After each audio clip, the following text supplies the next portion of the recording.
Good evening, everybody. In theory, there should be a game up, but I don't have any sound for it. And I don't have any video for it. So we're just going to turn all that down. I'm going to find out what the devil's happening. Okay. Well, that explains number one. And I fear that I might have to reset the cast. But let's deal with this one at a time.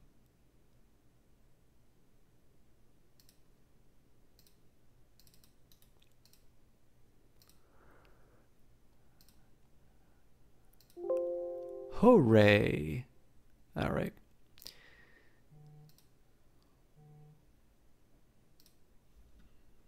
So that's step number one. Now, why isn't The Walking Dead showing up?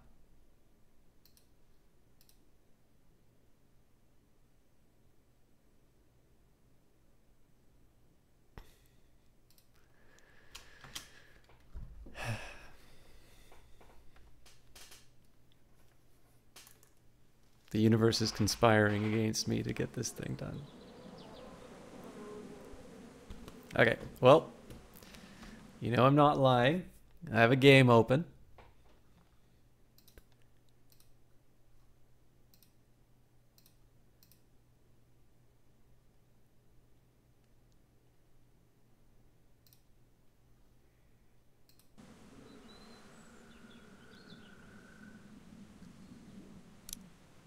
Hooray. Hey, and it's Jesse Quill. How are you doing? I feel as if it's been moments since I've talked to you. Oh, hey, we lost another sub. I wonder, is there a way for me to take a look at that? I'm curious who the loyalists are. Oh, I'm super salty about losing a sub, Jess. You know, with my whole not having any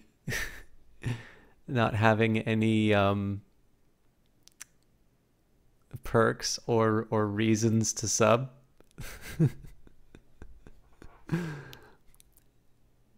This is surreal. Does it not say who? Can you not just, you have to get this emailed to you? That doesn't make any sense.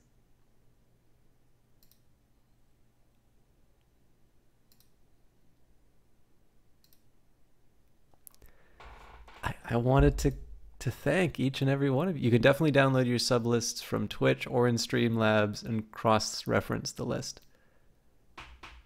You have to get an email. Okay, well.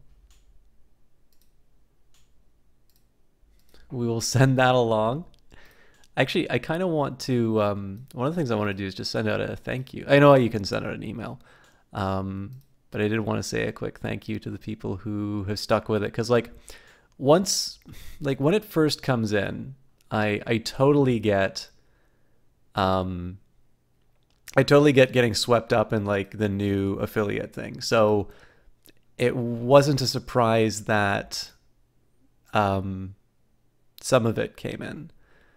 The fact that people stuck around was a surprise. Hey, the Rambler, thank you very much for that auto host.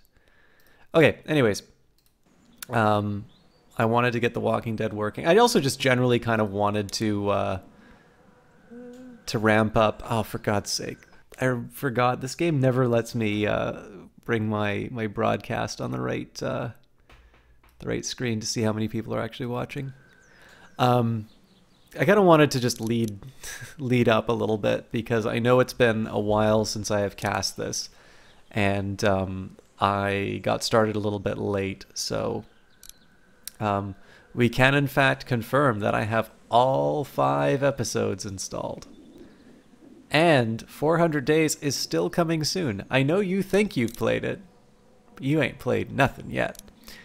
I also have a feeling I know who, so I think, Jess, if you remember who I was whispering to you about last time, I'm pretty sure they're the one who unsubbed because They didn't like being timed out. I could be wrong though.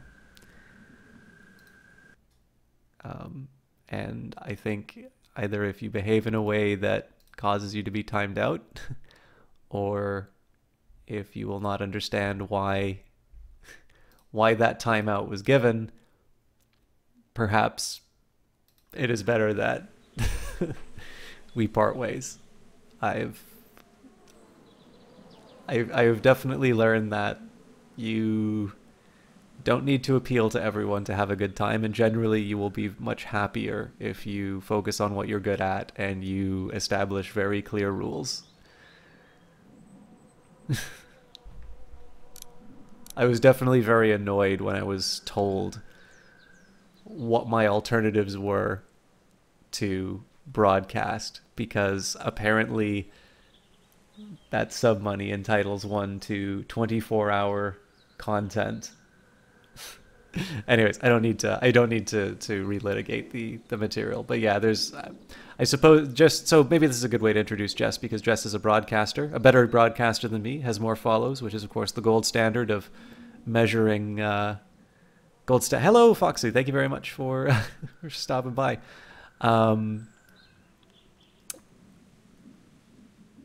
Yeah, like, I don't know, like I definitely probably could have spoken a little bit more in a bit more of a measured tone. But I mean, Jess is somebody who has been able to, she's spoken quite a bit better in terms of managing time and casting. Yeah, exactly. And like, that was the thing that I mean, so like my view is this. So like, obviously if somebody subs, I don't want to take it for granted and say something's like, so how much free content should I keep giving you? Like, what hour should I stream at? That's because, again, somebody's giving up money, and I do sometimes feel a little bit of obligation to try and do the best that I can.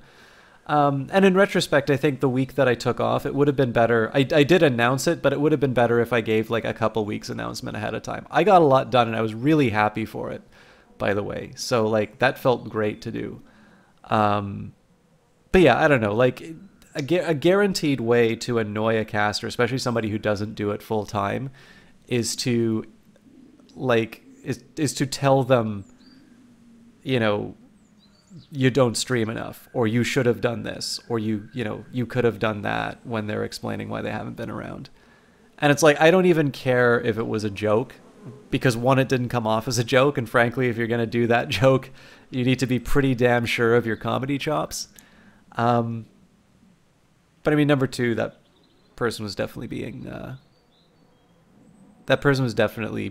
being annoying that night. So anyways, now that I'm done dealing with the negative, I can speak about Jessie Quill. Obviously, still my mod, has survived this long. I watched her play The Walking Dead 2. It was one of the first things I ever watched her play. And I'll never forget what you said in your Discord last summer. Oh man, I say a lot of things, Jess. could you be more specific?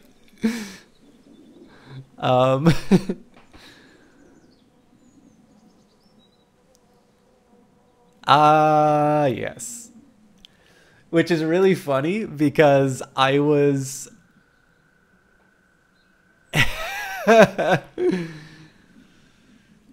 yeah, the funny thing about that one is I think it's really funny that you found that very helpful, because I was definitely ripping into your community at that moment. That was definitely not really directed at you. So, hi Jess, thank you for putting so much time into streaming and organizing these movie nights for us. It's easy to take an entertainer for granted, and I do not want to give that impression. I recognize that you have a life, and that you have done this entirely out of your own pocket. And while some have given you support, for which I am grateful, in addition to contributing some of my own, what you would earn working even a minimum wage job could compensate you more. Please feel free to cast when you'd like, though I appreciate your adherence to a schedule. Though also, please let me know what level of subscription would allow me to make you an on-call caster. I would like this option very much. But yeah, I'm glad that came through. So yeah, that was the big thing. And again, Jess again has a background in psychology. We will be getting into the game pretty shortly. I just wanted, like I said, I wanted a little bit of lead-in time to let people watch from the beginning.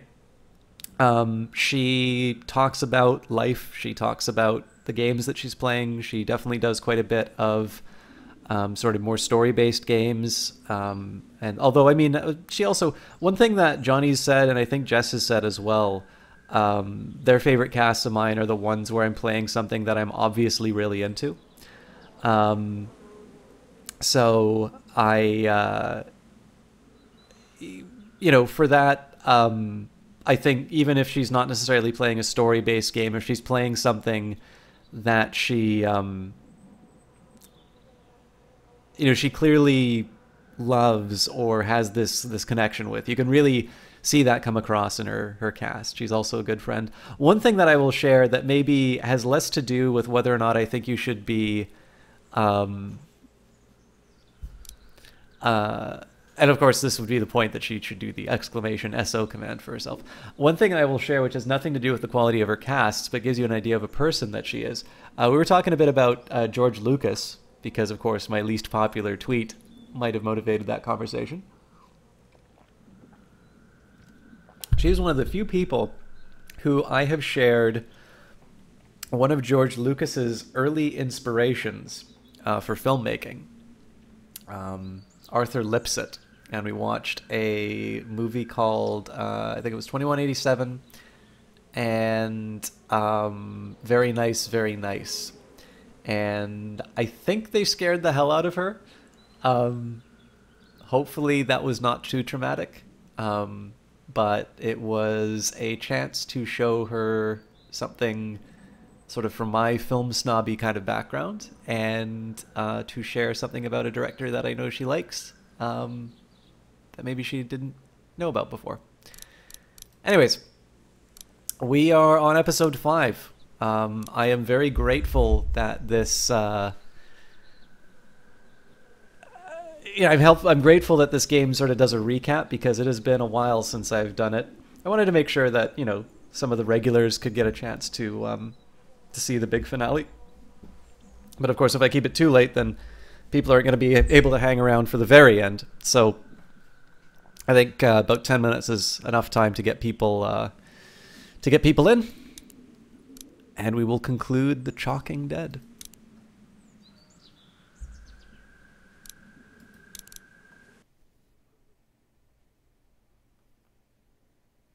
It wasn't just for you, Jess. Maybe it was. Previously on The Walking Dead. What if my parents come home and I'm not there? I've got my walkie-talkie in case they try that way. Hey, there were some batteries in one of those boxes. Here, you can have some too. I think we should look for your parents. They always stay in the same place when they go there. The Marsh House? Yes, that's it! You didn't come into town from the railroad, did you? We gotta go! Yeah, why? Clementine? Clementine!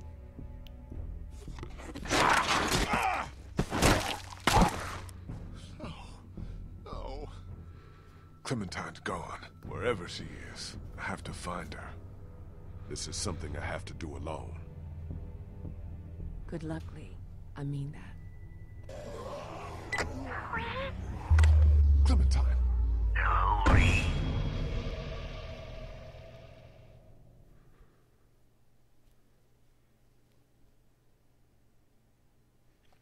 This game series adapts to the choices you make. The story is tailored by how you play.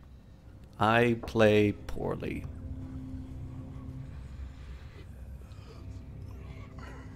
Vernon, get out here! There doesn't have to be any trouble here. All I want is the girl. Give her back and nobody needs to get hurt. Clementine, are you all right? Where are you? Vernon, you son of a bitch. Hello, Lee. Who is this? It's not Vernon, if that's what you're thinking. And you should really watch your tone. Clementine's fine. But if I were you, I'd choose my next words very carefully. What do you want from me? Whatever it is, I'll do it. You can let her go. I want you to never hurt anybody again. This isn't a kidnapping, Lee.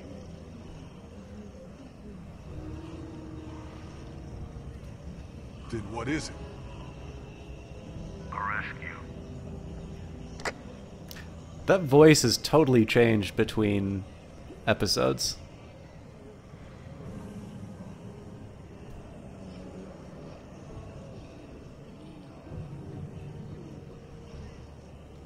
Just hold on, Clementine. I'm coming for you.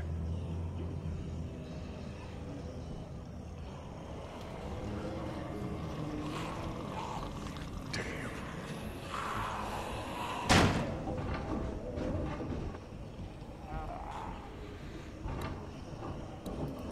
Can't those things let up for a fucking minute? Yeah, open the door, find out.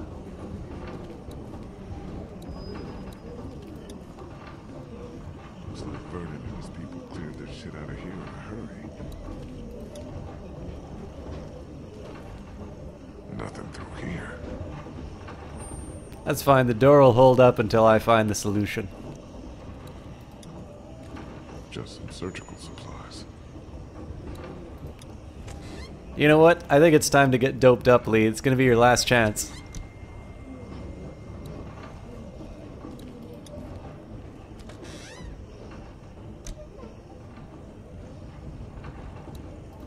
I think it's some sort of spreading device. Grosses me out just looking at it. Looks like a car jack. I don't want to imagine this being used on a body. Can I use it to pry open all of the walkers' mouths at once?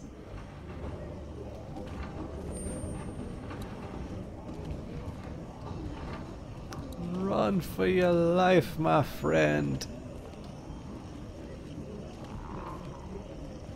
This is one of the things that I do in every single game. The obvious path is to go here, and yet I always want to take a look at the thing to the side because I might miss it.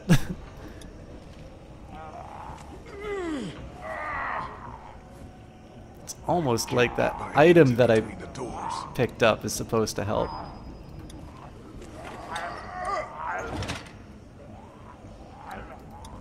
fucking out of here.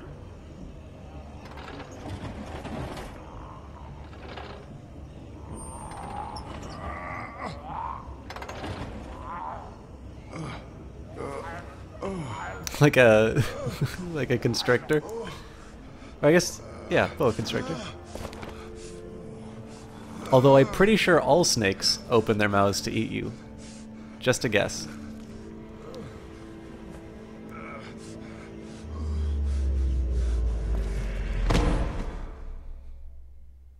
It's a nice opening. You know, one thing that I find kind of funny, I've never... So... In terms of visual convention, I'll wait till this scene's done and I'll talk a little bit about the visual convention of, like, eyes closing.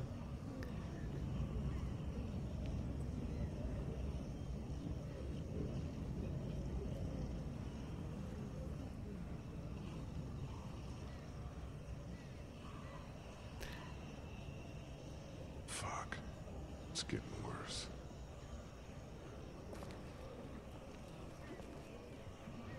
Select your arm, then select the hacksaw. Oh, okay, well... Too late. I need to get out of here. Fast.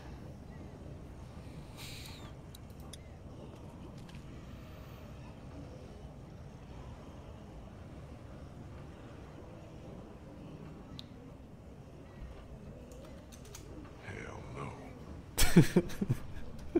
I love that that's even an option!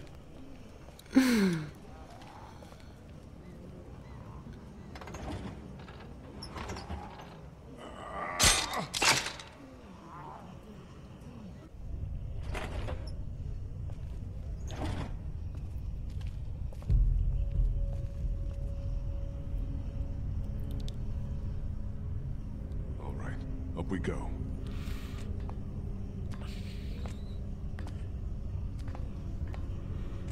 I'm assuming I'm gonna have to like pop a zombie, so we'll wait to... I figured it out, game, thank you. God, so needy.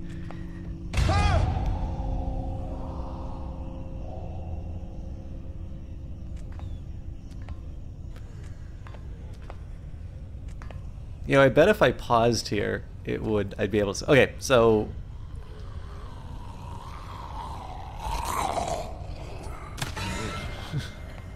Keep my eyes open.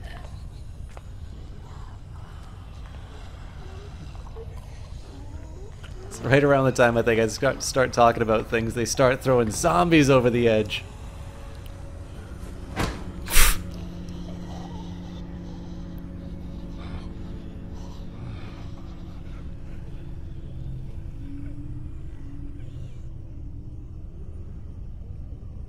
Gotta get up.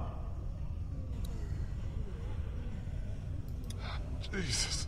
Gotta Come on, get come up. on, come on.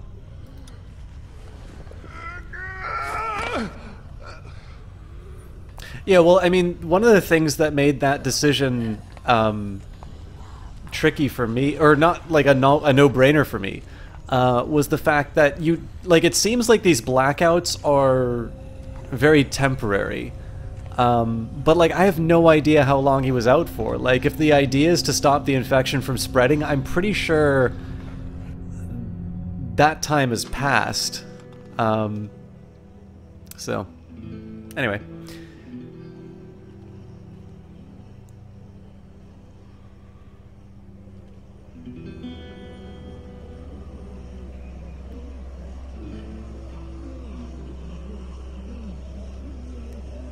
I would be very surprised if someone... Hello, Eyes of Sin, how are you doing? Yeah, that's one thing too, but I was just thinking like the idea that when Must be he... thousands of them. When he falls unconscious before he has the option to chop off his... Somehow across town. Maybe head back towards the mansion and go after her from there. Like when you have the... Like, I'm assuming the point where you'd say, you know, chop off the arm to save the person would be, like, just after it happens. It's been a bit of a wait. Okay, so one of the things that I find so interesting about a lot of our visual conventions, is so if you think about the closing the eyes thing, I don't know about you guys, but I have never experienced closing my eyes the way that it's portrayed in a movie. That's the church across the street from the mansion. River Street should be just beyond that. Just need to figure out a way to get there. I'm just trying to walk around so I can talk. The game's giving me stuff to do. But like I've never experienced sort of falling asleep like that. Like, obviously, if I partially close my eyes, things get like blurry and they get dark. But I've never seen like the outline of the eye, right? Usually, what it is like all of a sudden, sort of like I lose a bit of a sense of time, and you know, my thoughts tend to be a little cloudy. I might sort of half dream or something like that. And, you know, like all of a sudden, time just suddenly goes by. But like, you know, you don't, the biggest thing is you don't see the sort of the ovals that appear in movies. So it's like, why do you do that, right? Why, when you have photography, which is, of course, you know, a very accurate representation of whatever it is you choose to portray, you know, why do you do something fake like that? And it's just simply because if you were to start making the thing go out of focus, or you were to start, you know, lowering the exposure or something like that, chances are people would think that it's a mistake. They wouldn't necessarily associate that with becoming sleepy. And so with that in mind, you know, we've now developed this shorthand that has no relation whatsoever to our lives. That is kind of this universally accepted, oh, this character is losing consciousness. This character's going to sleep. Now, here's another thing that's really weird about movies that you would think would not make any sense. And in fact, there was some of the earliest film theory said you couldn't do this. And it's the idea of the cut, right? So what you see here, you know, you get an image of Lee right now, and all of a sudden, bam, you know, we're in a totally different place and he's a different size. And it's like that, you know, what, did we just teleport? Oh my God, you know, people will feel sick or whatever. Or it's like, you know, it's too incredible. You know, go to a close-up and they're going to think that it's a severed head or something along those lines. And yet this is something that once it was introduced, nobody questioned. You know, once you basically get past those movies that are like a train coming into a station or something like that. Yeah, Foxley, that's exactly what I'm talking about. So what's so interesting about it, though, is that blinking is basically that experience. There are those nearly imperceptible switches between moments. Now, admittedly, we don't teleport when we blink, so you don't have these dramatic changes in terms of like close-ups or landscapes or something like that. But it is sort of like, you know, like blinking in some cases isn't even just that like function of moistening the eyes. Like it tends to be sort of just this very momentary mental break, and you tend to notice that people, like, it's one of the ways you can sort of understand, like, you know, if you're in a class teaching people, like one of the ways that you can kind of get an impression, and I don't think people look for this consciously, I just think it's one of these things that you sort of just recognize in people. You can sort of get that somebody is following your argument or your presentation if they're sort of like blinking in the right spots. Like you finish a thought and there's a blink for that just moment of like, you know, it's a little bit like a mental windshield wiper, or just kind of that period at the end of thought. And as it happens, Walter Murch actually has written a really good book on editing, and that's what he does. Like his ideal experiment for a movie would be to have a movie theater full of people, you know, like with a, you know, like a night vision camera on or something like that was like lighting up the eyes, and he'd know that he edited the scene properly if everybody's eyes were blinking at the same time, and that same time was the moment of the cut. So it's kind of funny, right? Like there's one thing which you think is just beyond the pale in terms of human experience, the idea of the edit, the cut, which is actually something very natural for us in terms of the way that we process thoughts and process images. And yet when it comes to real life experiences, everybody's experienced closing their eyes and going to bed. Everybody has experienced being so tired that, you know, you involuntarily start nodding off.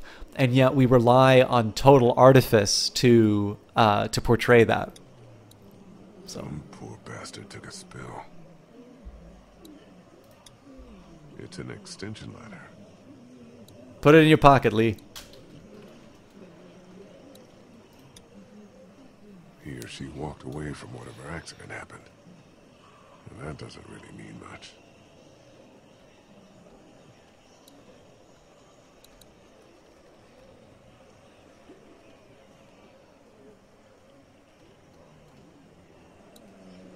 Here's a way down.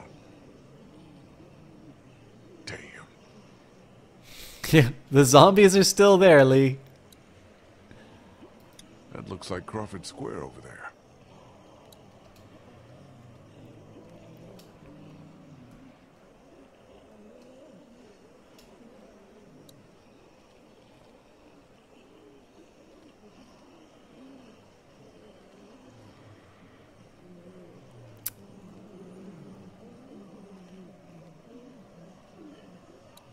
Who's System Chalk, MC? That's the church across the street from the mansion. River Street should be just beyond that. Sounds like a Bioshock clone to me. A way to get there. Biochalk, if you will.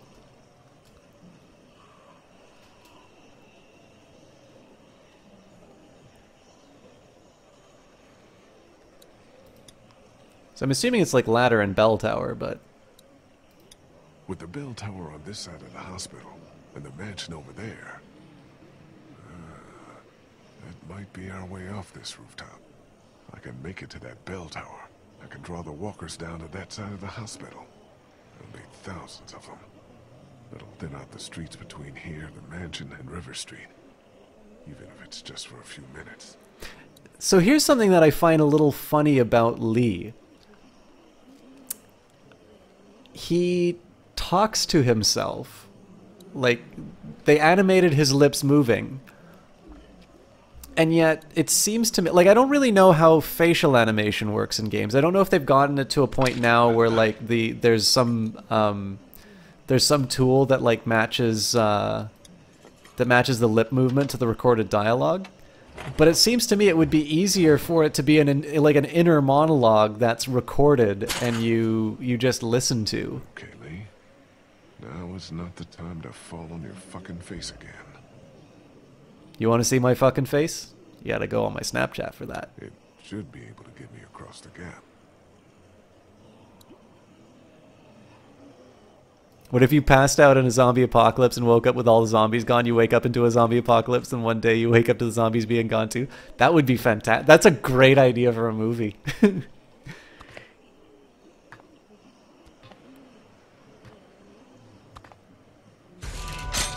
Oh no! That.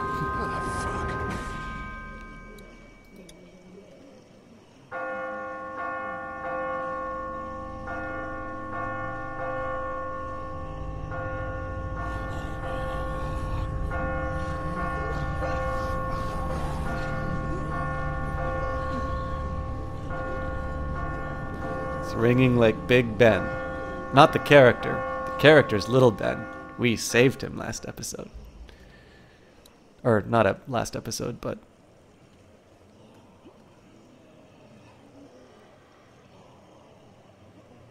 Do it, Lee. Do it. Do it. Do it. Do it. Do it. Do it. Do it. Do it. Do it. Do it. Do it. Do it. I think I have to jump. God damn.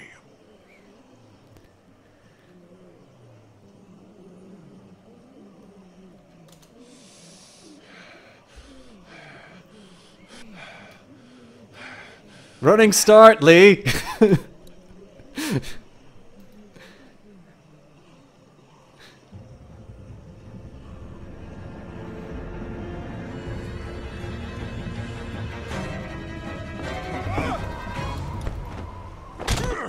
Got it. I am glad I didn't chop my arm off. Okay. Time to go.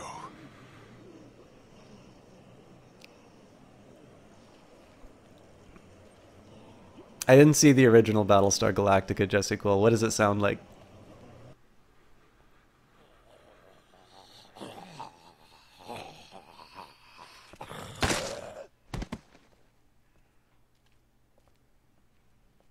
Wouldn't want to get bit now, would you, Lee?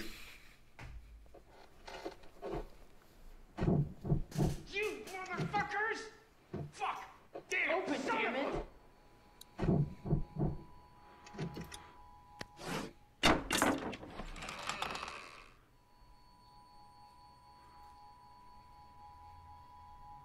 What the fuck? They fucked us! What? Who? It was Vernon. They were waiting for us and jumped us. They were armed and just... Fuck! Did they have Clementine? No, definitely not. She's not with you? She's with someone else. Her parents were in Savannah, and I think someone used that against her. Well, we're going after her, right? Yeah, of course. What the fuck is that on your wrist? I was bitten. What? It was an accident. A small, stupid thing. But yeah, Oh my god. Before we split up? yes. You fucker! God, we would have gone with you! We're all gonna end up one of two ways. That's great that you can be tough about it, but how do you feel? Now is not the time for your first year psychology class. It's definitely having an impact. I passed out a couple times, just feeling like shit in general. But I've got time. Meatmancer! About it. Oh god. Everything just... I am gonna give a proper shout out to this wonderful lady. Omid, can you When I go have over a the fence minute and let us into the to backyard? We shouldn't be out in the open. stop the game. Yeah. This is not happening. Everything is so fucked. Clementine is still out there. So we get Clementine, and then what? We get the fuck out of cities. I'm Yeah, I done want to with say cities. nice things We about go you. into the countryside and make a go of it. Especially because I Yeah, like that seems like a good idea to me. I hit and Nobody run asked your you. cast, You just so did. Don't get fucking smart with me, Ben. Chill. Everyone keep it together. Nothing has changed, has it? Nothing has changed? I mean, immediately. We stay the course. Don't turn on each other. Yeah, chill out, Kenny.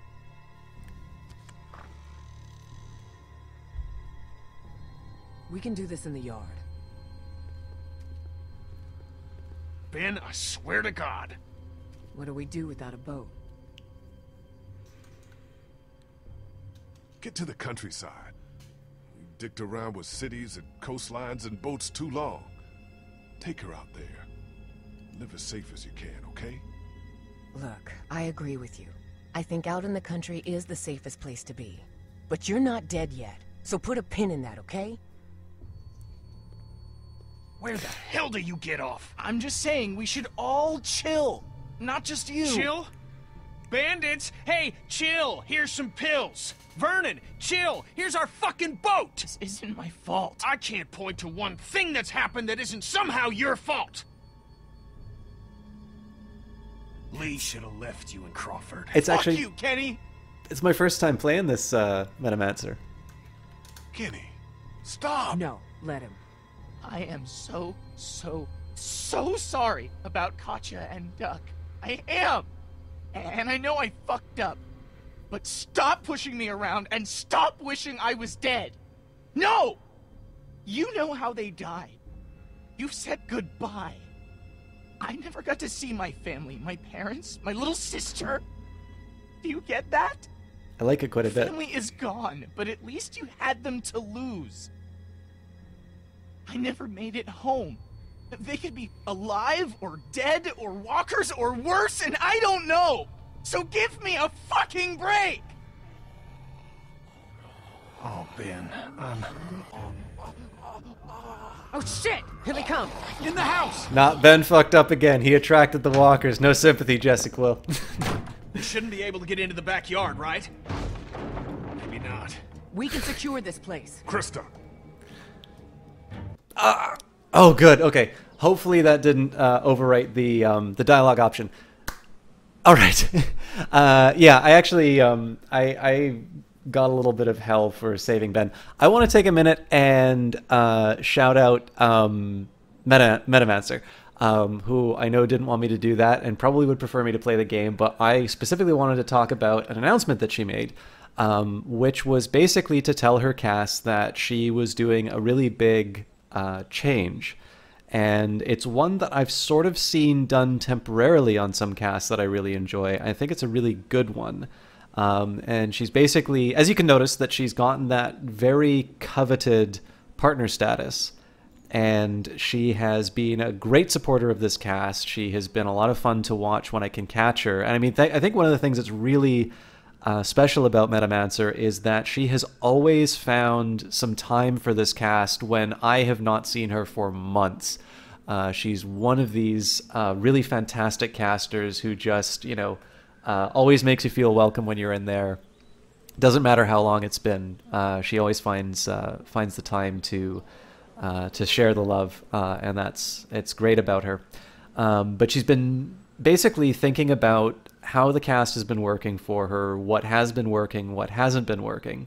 And she has made what I think is a very difficult decision for a lot of casters, but I think one that needs to be done a lot more often, which is to reflect on what they're getting out of it. And I mean, this comes on, you know, we opened the chat with, you know, I am playing up the being salty about losing a sub because I don't give anything for subs. Like it is pure, you know, just conspicuous consumption, or, you know, it's the same as the Joker setting fire to the money in one of the Batman movies. Like you're doing it just to show that you can burn money and put half of that in my pocket. But you know, we came off of a point where I was very annoyed with somebody for basically telling me, it's my job to be cast. Thank you very much, Jess. I need to do that new emote. I keep saying that, but yeah, it was basically, you know, I think I was justifiably annoyed, and I definitely took it out on the guy for saying, you know, oh, well, you could have, Twitch was down, you could have done all of these other options. It's like, well, no, you can't, because you sign a contract. But again, there's a lot of pressure from audiences. There's a lot of pressure that a caster internally feels, and the amount of effort to make a bad cast is quite a bit. Like, there's a lot of time that I put in for my own cast, which is a very ramshackle affair, and is pretty much one of the reasons I like the live format. Is it's something that I don't need to prepare other than do my usual reading or just some very minor material to kind of keep things going. Now, Metamancer is a very, very talented caster. She does creative casts, she does games, and I mean, the majority of people who are watching right now have come from her cast, so you don't need me to tell you these things. But she has been putting a lot of effort into things for a long time. And while she says that, maybe some of the lack of enjoyment, I'm sorry if I'm revealing a bit too much here. Maybe you should have asked if it's okay to talk about this stuff before I went on, but just maybe kick me in private messages or something if you want me to stop. I mean, for me, I really haven't seen it, because even on a bad day, Metamancer is, I think, one of the better casters that I watch. But it's a big thing. There's a sunk cost fallacy, which of course I should know about because I've had to TA on this topic. And there's a tendency for people to look and say, I've been doing this for years. I put so much into it and I upgraded my rig to do all of these things. There's a lot of things that keep people going into a very negative cycle. And it's ultimately in pursuit of something which, with all due respect to the time that you guys spend on this cast, and I think the majority of people who are in the cast right now are actually people who broadcast on their own, but Twitch really doesn't matter that much. Like, in the grand scheme of things, I hope none of you put on your headstone when you shuffle off this mortal coil in 250 years from now. I hope there is not even a hint of Twitch references on it, Even somebody huge like Lyric or Man vs. Game, like what kind of a life would it be if all that you could say is, made funny jokes over video games, right? And it's a shame, right? Because the kind of maturity that it takes to make a decision like that also reveals the type of character that you really do want to see more of on Twitch, right? The type of person who has sort of lived life, knows what's important. These are the sorts of people whose opinion I would like to hear, or who I'd like to share some of their other activities with. Like I said, Metamancer does everything from creative streams to role-playing, like tabletop role-playing, to just regular gaming. And so I wanted to take this time. I'm still going to encourage you guys to follow and possibly even sub if you're so inclined, because she did announce that she's going to continue on with her tabletop stream. And I think one of the biggest thing is that everybody's sort of on a bit of a Twitch treadmill, that in order to try and achieve success, you always get this insane bullshit on panels. It's like, how do you become successful on Twitch? Oh, you just got to work hard and believe in yourself, as if everybody who cannot make a living doing this thing didn't believe in themselves and were lazy, right? Everybody's being sold this story that all you need to do is put in the time and you'll become successful. And of course, success is defined across a lot of different things and is largely an individual matter. But the thing is that there's an arms race going on. It's basically, this is the streamer equivalent of crunch, that there are a lot of people dedicating too much time to the detriment of other very good things in their life, and they maybe don't even necessarily realize it. And so one of the reasons I really want to encourage you, it's not so much a charity case, because you guys are going to have a great time watching it, but I'd especially encourage you to follow Metamancer, to show support for people who are making a very healthy decision and setting a good example. It's a Xindi 9000. Thank you very much for that. Sorry, I'm not giving you the gameplay. Maybe you're following so you can hear my sonorous tones sing the praises of the milady, or the Metamancer.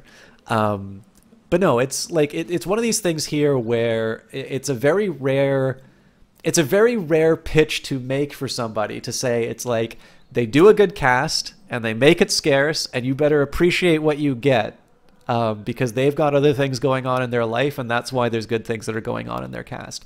There are two other people I'll recommend. I know I've already done it for Jessie Quill, but I'll mention her again because she has announced to her community a couple of times some various changes, and obviously she quoted something where I was maybe a little bit saltier to her community than I needed to be. But she's somebody who has definitely not been afraid to step away and say, I mean, she was somebody who is kind of on track to sort of paying the bills with Twitch for a while. But she's back in, in the working world. She's another very talented caster. Again, multi-talented caster, does a lot of different genres of casting. And another person who we don't get to see very often, but another streamer I would recommend who did this, she stepped away for a while, although is back on a regular schedule, is Tuesday Gray. And again, I think it's really important that some of these negative behaviors, in the end, an individual person is responsible for their own, actions, right? Nobody puts a gun to a streamer's head and says, you have to stream and you have to do it 24 hours and God help you if you go up and take a pee break because 10% of your audience is going to go away. But part of it is demand driven, right? For some reason, we seem to be rewarding the streamers who are getting on that treadmill and are not necessarily doing the healthiest things for themselves. And so there's a way that we can reverse that. We can make sure that we take the time, that we give the support to the streamers who are worthy of that. And it also means the streamers who are setting the right example. If we reward it, if we create a demand for something, which is we want quality over quantity, then the expectation would be that people follow through. So I hope those are 3 great reasons to follow Metamancer. She's an absolute sweetheart, very big supporter of this cast. She's a very talented caster, which is of course another important thing. And finally, she's setting the right example. And I have given you 2 other wonderful recommendations alongside of it, Jessie Quill and Tuesday Gray. I can't pick favorites, but you all know who my real favorite is. And if you don't mind, I'm going to go back on the game. Hopefully, I get to make my decision again. Get on the windows in the front room. Check the boards. Got it. Thank you very much, Metamancer. Kenny, move anything you can up against the doors and windows. That's what I was thinking. No, you weren't, Ben. Kenny. Kill anything that gets in. You know you're talking to me, right? Ben, just do it. Oh yeah, I was going to talk Homie. about why I saved Ben. What is it? Front doors! Sounds good, Metamancer. I will see you around.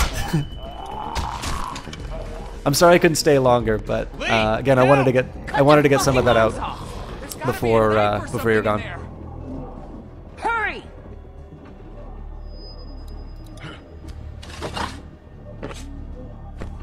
Take their goddamn arms off! Harvest time.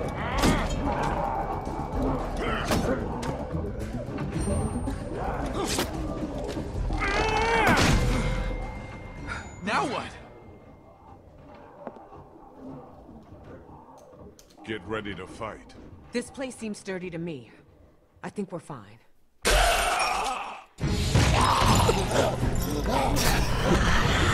Sturdy my ass! Get upstairs! Go! Come on.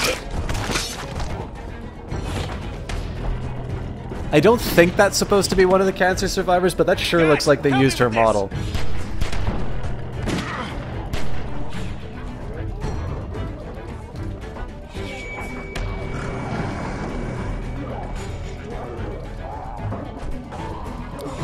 Everyone get to the end of the hallway. What do we do now? It'd be kind of funny if we trapped Ben Get to with the end of the the... hallway and take a fucking stand! Can't let ourselves get trapped. Let's get as many as we can. And when we see an opening, we go for it. How many bullets y'all have? 3. 5. 4. 2. You all 1. know where to aim. Get ready. Alex Terrible 6. 6 of his name. Thank you very much for the follow. I'm sorry the other 5 Alex Terribles got to you first.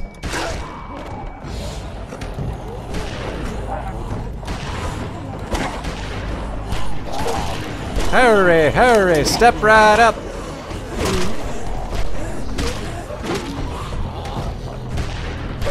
I'm out! Me too!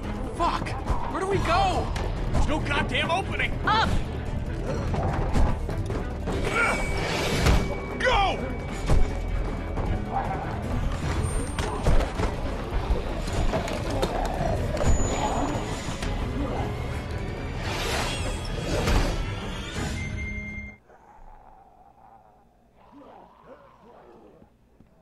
Here, I'm not good with these.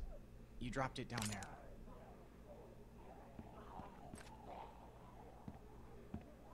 That could have gone better. Everyone okay?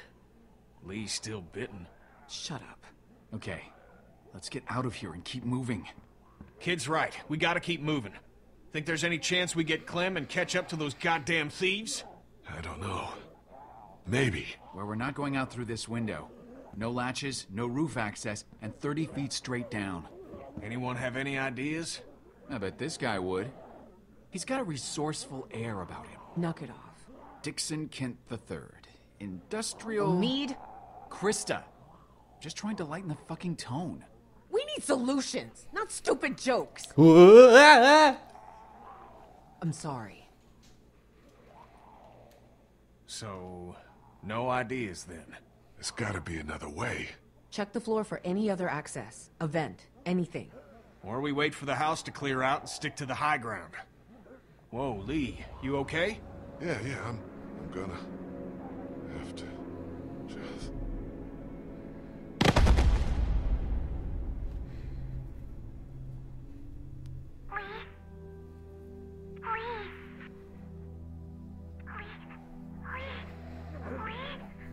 I'm okay. I'm where my parents... No. Lee, get up! Did you hear that?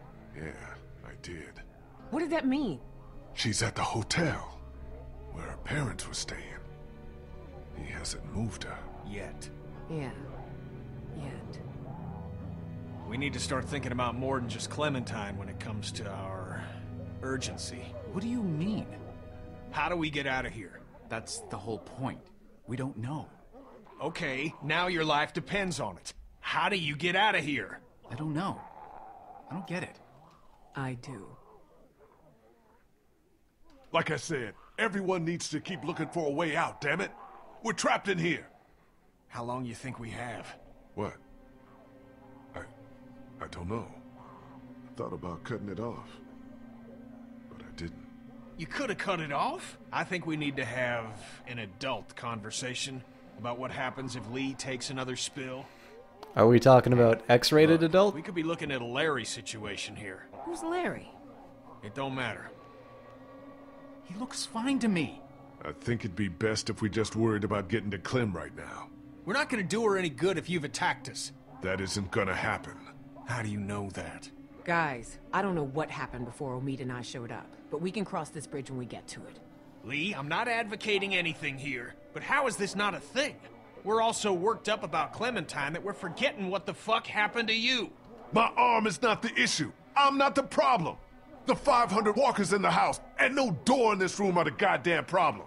Yeah, maybe at the moment, but who's to say when it El becomes Canu, an thank you very issue? much for the host. At that point, there may not be any time left to deal with it. This is getting out of hand. You're gonna listen to me. We will get Clementine back, with or without you, because I haven't given up everything to die because we were stupid. You're not touching me. Do you understand that? You know exactly what to do if I turn, and that's enough. Do you hear me? You might become one of them. You understand that? How can you be fucking calm about that?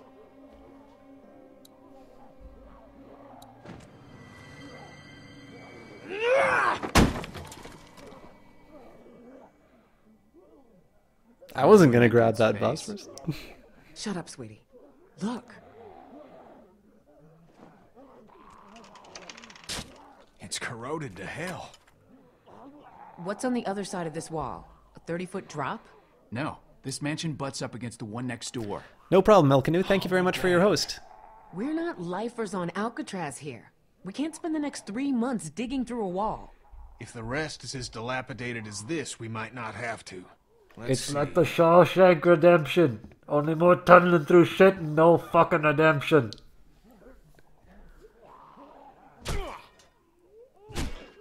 Yeah, we can do this. Okay.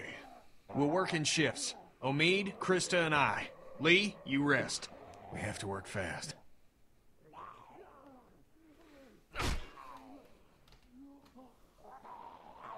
I wasn't gonna hurt you. Sure, pal. I know.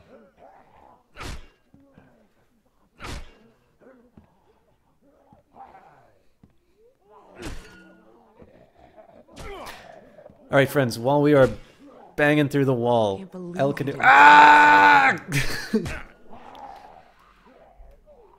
I didn't want to scare anyone. Because you were scared yourself. I've been bitten by a walker. You thought we'd turn on you. Sure. You were scared. I don't blame you. I would be scared shitless. Wish you would have taken it off. Don't think it matters much now. I'm losing a lot of feeling in it. Really? Yeah, it's hot, like when you break a bone. But tingly, like it's asleep. Hey, maybe you'll get a Doctor Strangelove hand. So when we get this guy, what do you think? We figure out who he is, why he's doing this.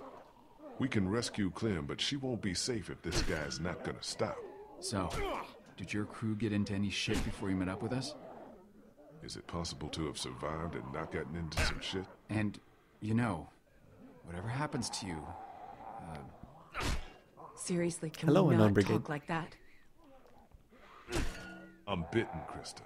We all know that's a wrap. It's quite good. gotta be something. Unknown Brigade.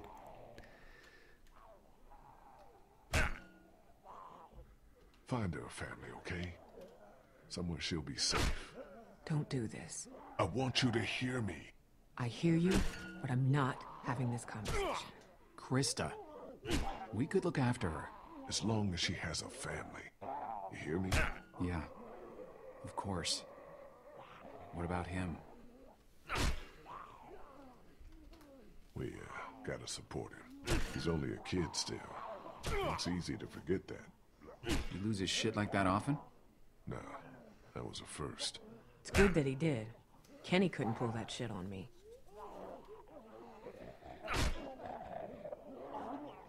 Kenny's been horrible to her. He blames Ben for his family's death. It's just more complicated than that. Well, seems like it got through to Kenny. Whatever that's good for. All right. I'm out of gas. You look good and rested. Sure, if you don't count an infected leg. You want me to do it? Nah, and you can hop in after me. Do you need a leg to hammer away with the metal pole, my friend? Shouldn't be long now. It's good we're forced to take a breath. Heard you guys giving Lee some hell about hiding his bite. Yeah, of course. I'd have done the same thing.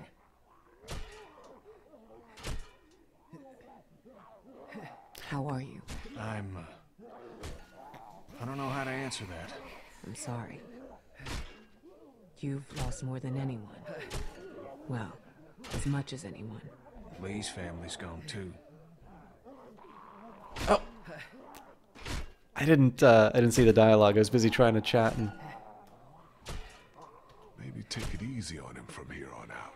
I'm angry as hell. Not at him. Maybe. Maybe not. You heard him outside. I did.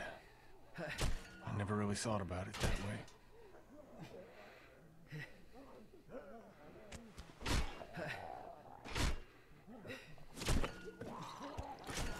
This guy tell you much about what we've been through? Bits and pieces. Before y'all, we had this woman, Lily, with us. Lord knows where she is now. Anyway, we had to make some tough calls with her dad. She came between Lee and I pretty good. And I spent a lot of nights hating this guy's guts. It's all water under the bridge. All we can do is move forward. Well, cheers.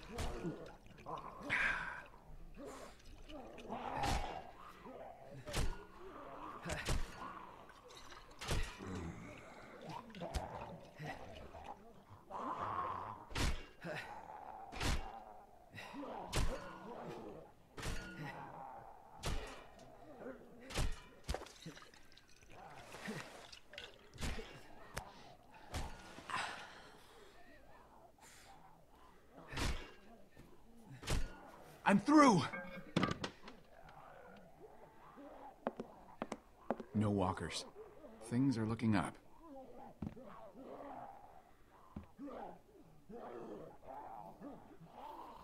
Everyone keep a goddamn eye out.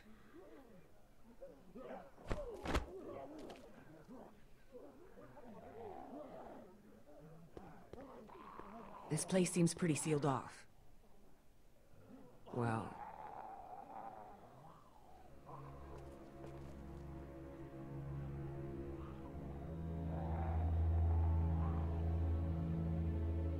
It's like a Shakespeare play in here.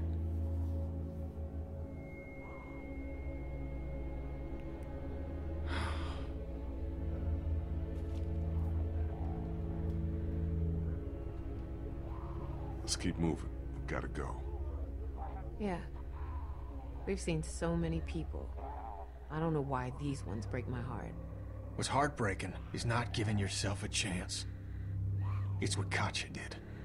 I don't know, Unknown Brigade. Can you catch zombieism from a toilet seat? You did everything you could. No, Lee. How you doing, Dublin Happy? She left me. A son. People that cared about us. I forgive her, but it don't make it any less wrong. You don't just end it because it's hard. You stick it out, and you help the folks you care about. So let's figure a way out of here and get that little girl. We should move. Yeah. Got at least one shot left. Let's clear the room before we move on. Lee, figure out where we're headed.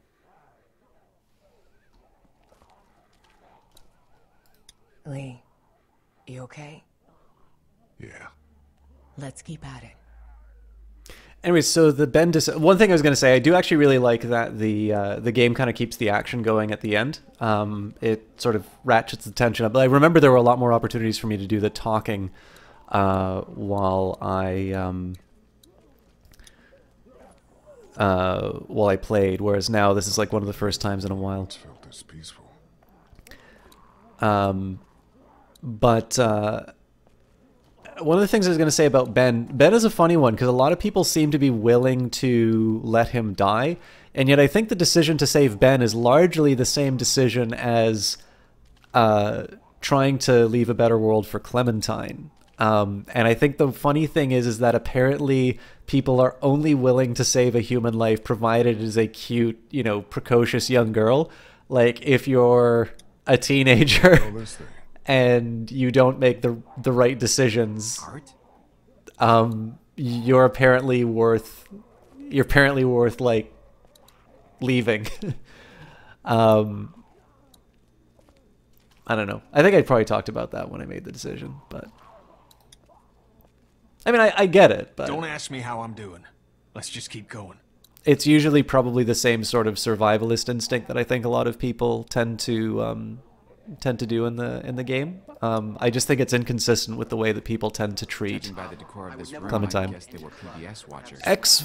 My parents' house is a lot like this. King. And they watch kung fu movies. I am so sorry I butchered that name. Thank you very much for the Just saying. follow. I guess Crawford would have gotten them anyway.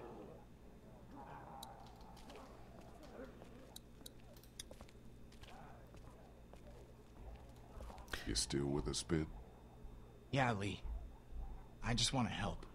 Did you know that 28 Days Later originally had a cure for the virus, but they couldn't make it work in the plot that they had already told, so they completely abandoned the ending? It's sick, but think of all the pain they avoided. Might be the way out.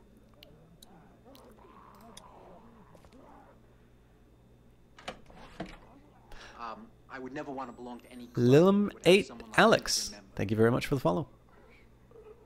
Nothing other than personal items in here. Looks like we can stay off the streets all the way to River Street if we're careful. Let's go. Go ahead.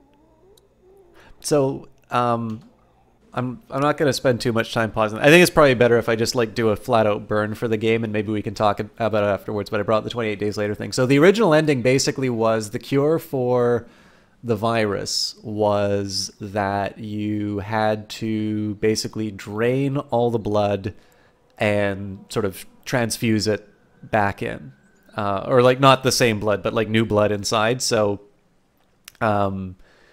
you and like I think the ending was like the main character sort of, I can't even remember what it was, but like they're lying on the table and all like the videos with like the violence and stuff like that sort of turns on as he's doing the procedure or something like that.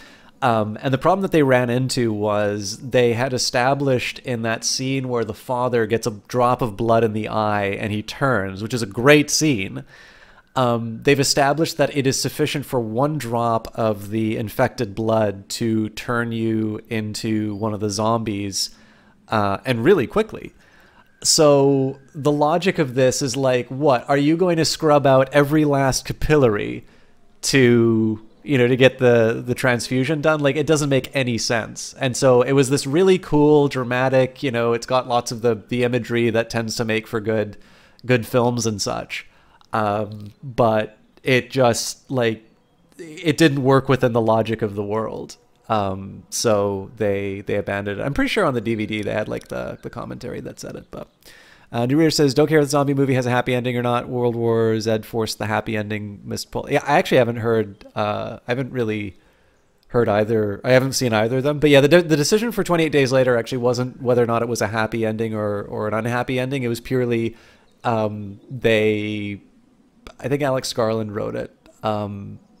You know, it was like a dramatic ending, but it was one that was not consistent with sort of the rules of the world, and they sort of respected. I think they respected the audience enough that they didn't want to go for something showy that you know, that wouldn't have actually fit within the logic. So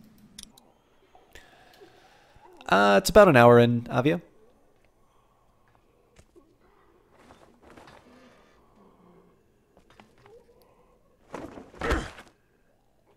And again, sorry guys, I normally like talking about the game a little bit more, but I feel like seeing as it's the last episode, well, maybe for whatever I miss out in terms of my commentary during the game, especially because I've had to talk over people a lot, I missed a couple of dialogue options. I think maybe I'll try and save a bit more of this for the end of the stream than usual. Of course, this is going to break with Ben on it. Ben!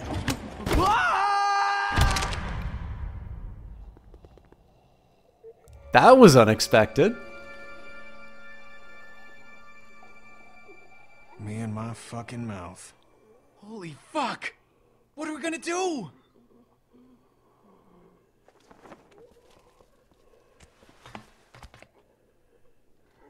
Kenny and I can handle this. Dude, let me help you. You're already hurt. Even more reason we all don't need to risk it. You worry about her.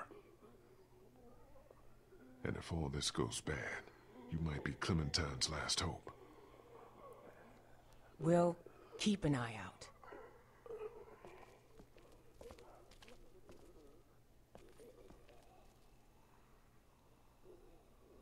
Ow! I'm okay.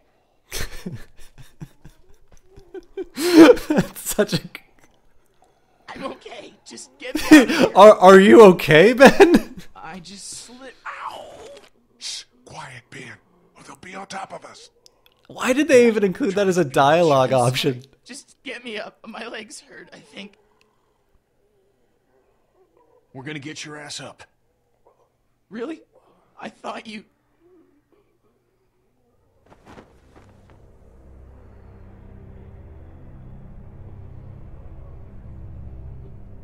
Fucking hell. What is it? I'm okay. I'm okay. We can get you up. We can, Ow! Jesus, Kenny!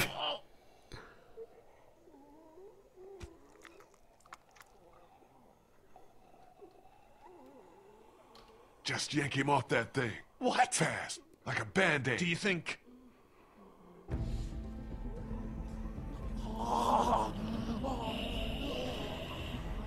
Fuck! Fuck!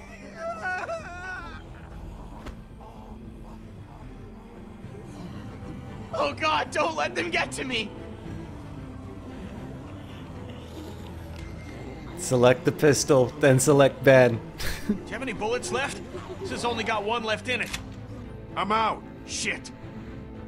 Cleaver time! Nah, bullet for the zombie, cleaver for cleaver for Go Ben. back. She needs you, Lee. Kenny! This is not a discussion! Okay, I'm going. Good. Get back up there. Now! What are you gonna do? Fucking go!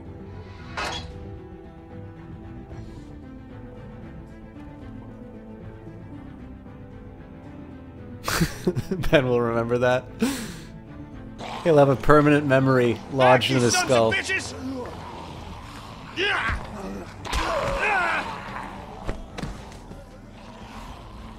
Oh, fuck!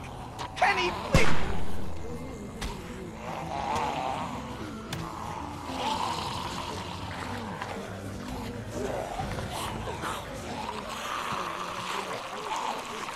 So I'm assuming he shot Ben.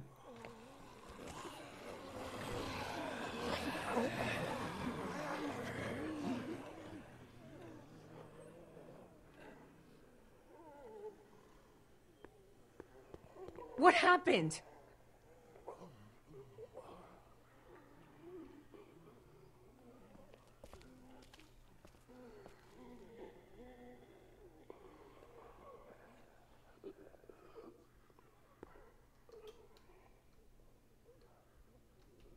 I couldn't do anything.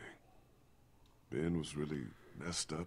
Kenny couldn't leave him, and it was just fucked. God damn! God! I heard a shot.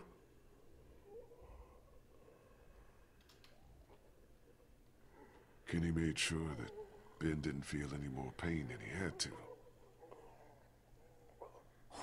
What? It was Ben's biggest fear, you know. Kenny had one bullet, and that's how he used it. God, poor fucking kid.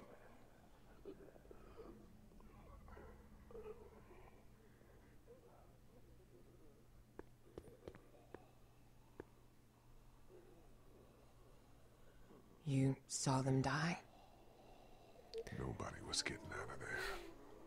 That wasn't a confirmation. He did what he had to, all the way to the end.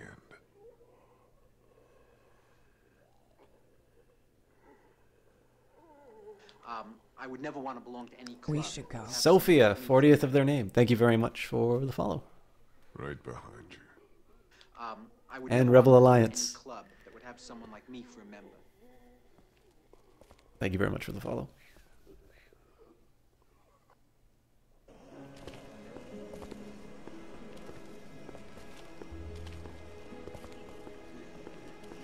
Jesse Quills heard me make enough Star Do you Trek wanna jokes talk? that I gotta keep the. I'll just keep it a simple thank you. Nothing to say. We need to stay focused on what we're doing. I know we can't just take a minute, but you're not a machine. Look, Lee, this is a shitty time, but I want to clear something up. What is it? Now with Kenny gone, it means Omid and I have to stay safe. For her. Yeah, you do. Let me take all the risks. That's not what I mean, necessarily. It's what I mean. It's what we gotta do. Fuck. Be careful across here.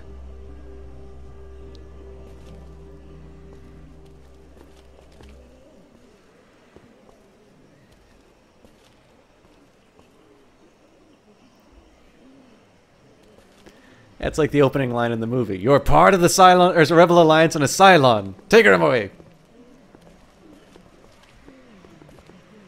Whoa, whoa. Don't Don't slip, Lee. Don't slip. This is actually, I was going to say, this is not exactly a very... River Street's just up ahead. Like, that's not a real event, but you have a really big moment like that where you potentially take out two major characters, so you get a little bit of a mental rest in terms of I never know where the next meal is. walking over the... like. Be careful through here. Yeah, we don't need any more accidents. I'm sorry. It's okay.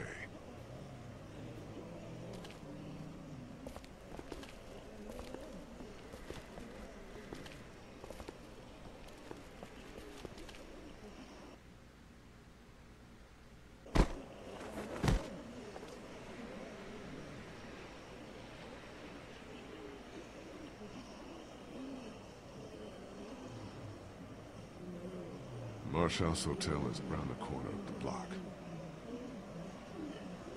We have to cross here. This is where At least it doesn't look like a death trap. Lee puts on his assassin's hood and parkours his way. Who's going first? You're the lightest. He's got a busted leg, and you're walking for two. I'm obviously not doing so hot. Decision doesn't make itself. I'll go first, in case anything happens out there. You sure? Oh, god damn it. Sorry, I think something's updating. Oh, nope, we're good. Looks like my computer's trying to phone home for something, but...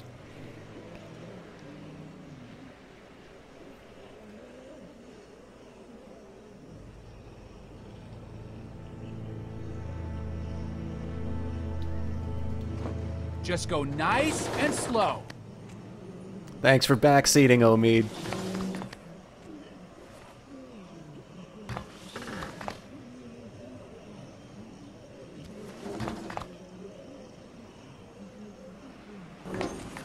Can you guys? Yeah, you guys Almost can't see there. the mouse. It's an easy crossing. Good. Let me see if I can fix that. Sorry about this, guys. In-product messaging application has stopped working. Well, thank God you interrupted the game to let me know that, Windows. Fortunately... Good. There we go.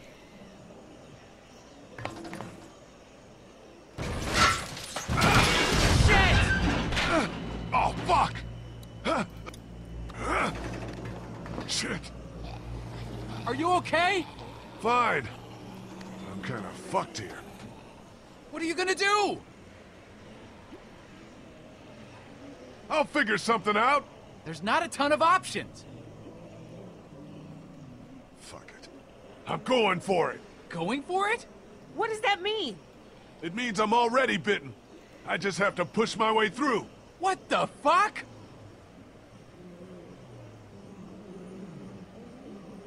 Let's meet outside of town, by the train. Are you nuts? It's the only way. Do you hear me? Yeah, by the train. Jesus! We'll be there!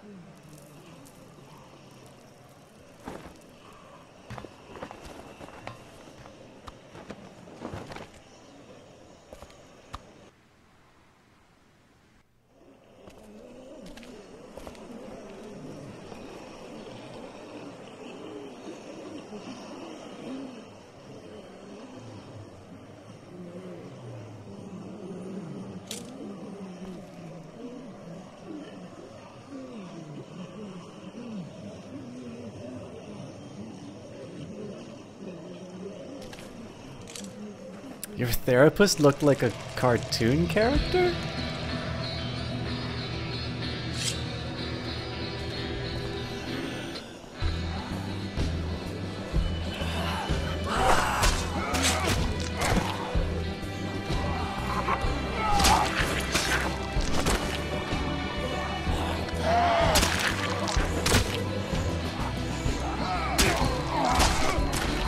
I like that they put this in at least once.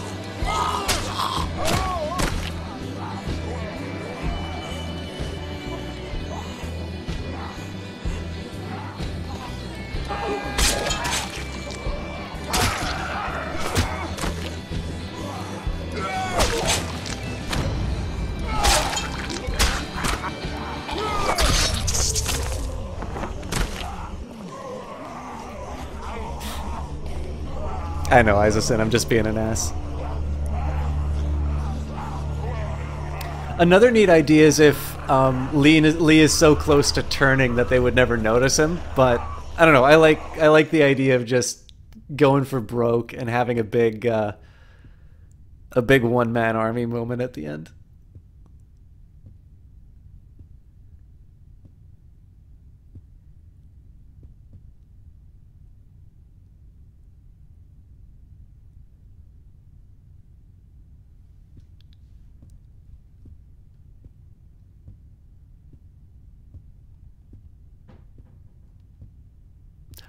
Are you planning on to write some scenario stories or sci works? Your analysis is very profound.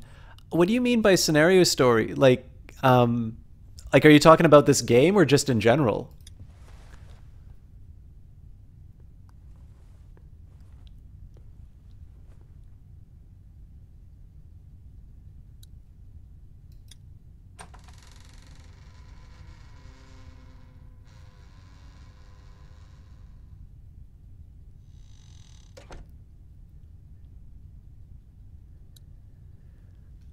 So, I'm not sure about... The funny thing about that rope is opening the one just loosens it.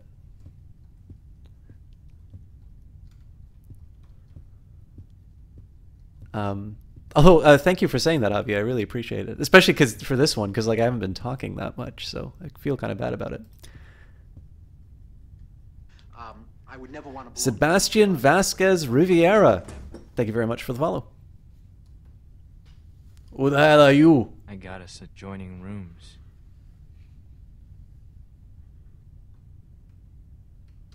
Where is she? I already told you she's fine. You look horrible. Go over there.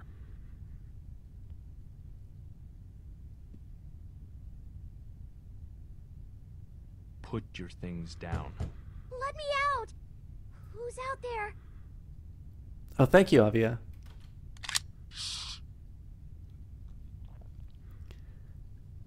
I'll try and answer Quiet, that. please, sweetie. I'll try and answer that after the scene. Your things. There.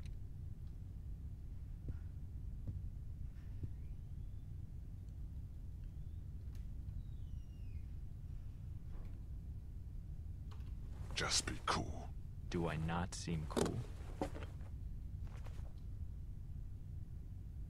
Good. Go sit down.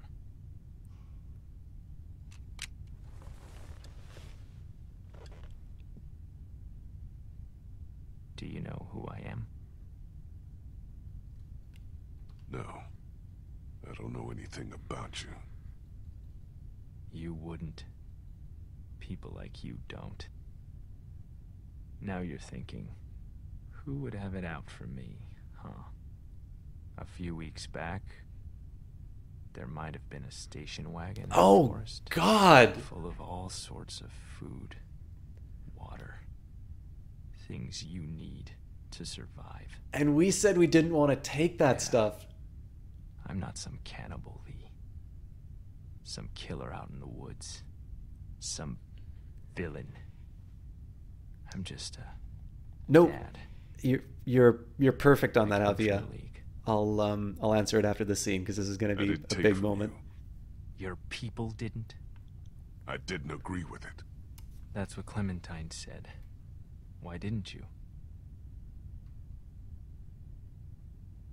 It wasn't right. It wasn't our stuff. That's real good of you.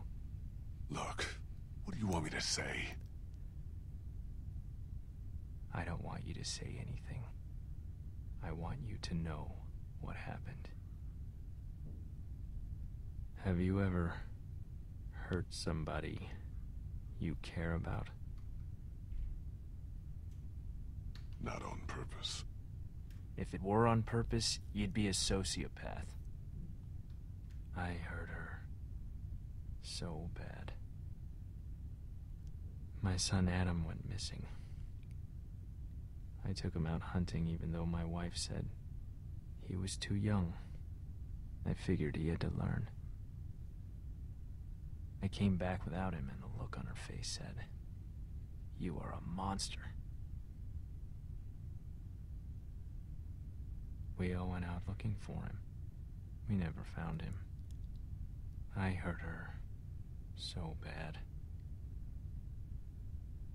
And then we came back, and all our stuff was gone. Your people, Lee. That asshole in the ball cap. His stupid fucking wife. I could have earned her trust back if they hadn't made our situation so desperate.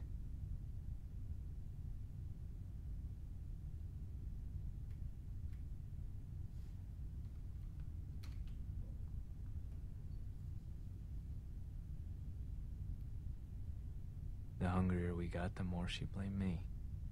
Until she finally took our daughter Elizabeth and left. They didn't get far. I found them a day later in the road.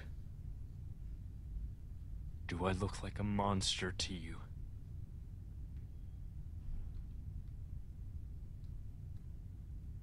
We all do. Some more than others. I'm not like you. You walked a little girl into a dairy full of sick people and let them get their hands on her. I was trying to find someplace safe for her. You abandoned a defenseless, grieving woman.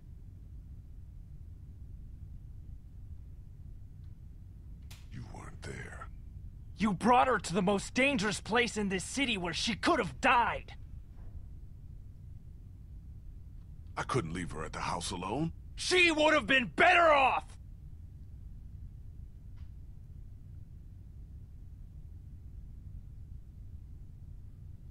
How could you know all this?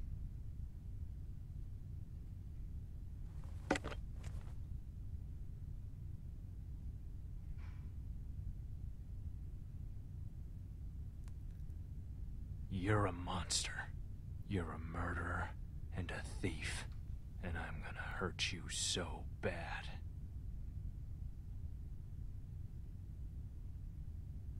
It doesn't have to be this way. You can't take care of anyone. After I found Clementine on my radio, I wasn't even mad at you. I would never want to belong to any club others. that would Wolfie have Winters, some thank you for the follow. member. But the more I heard about the things you did and the danger she was in, our plan changed. Lee, listen to me. I need you to hear this before what happens next. I can take care of her. We can have a family. I bet you don't even know how old she is. She's 8. Wrong. She's 9. But... her birthday was 6 days ago. I know how to be a dad, you know. She wouldn't be exposed to what she has been with you. No. Shut up. It makes sense. It's not happening. Let us go. No. No, I don't think so. You're going away, and we're starting a new family.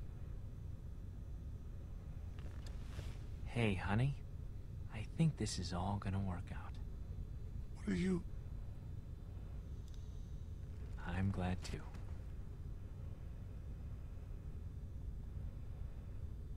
I wish it wouldn't have had to get this bad, but it's all over, hon. Isn't it? Just about. I hate seeing you like this. I just miss your smile, honey.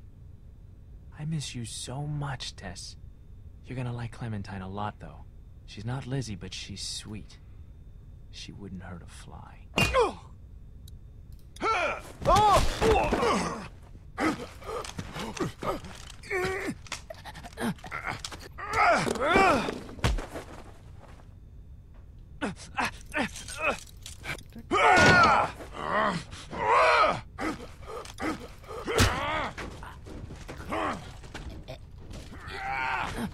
Oh wow, this is a tough one.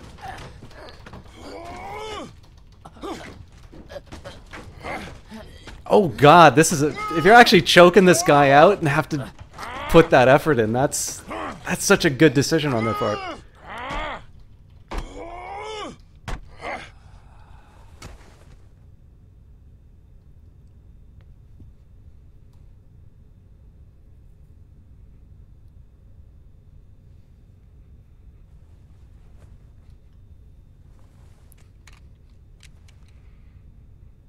It's really interesting how they're able to build a level of no, we're not shooting them.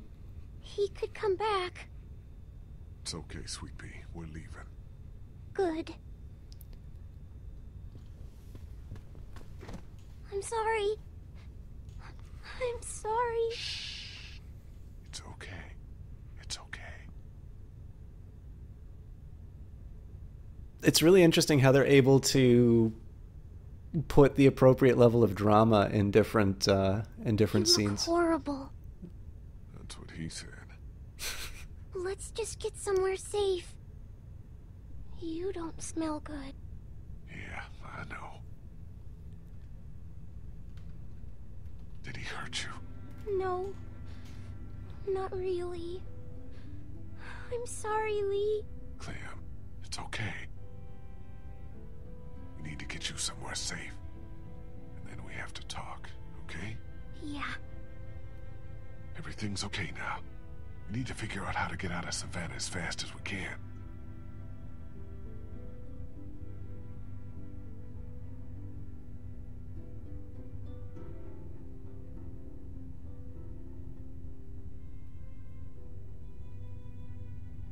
I'm sorry you had to see that. He was going to kill you. And take you. Yeah.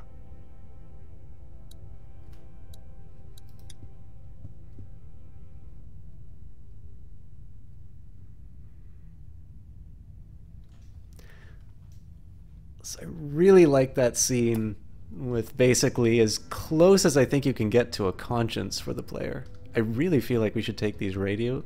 We either should take both radios or leave them both. Jesus. Don't look in there. No, I know. So I guess what's so interesting about it too is being confronted with your decisions in the game. That's a nice little moment on it. And as Isa Sin pointed out, like it is very specifically designed to paint Lee in the worst possible light. Because I explained all of those decisions in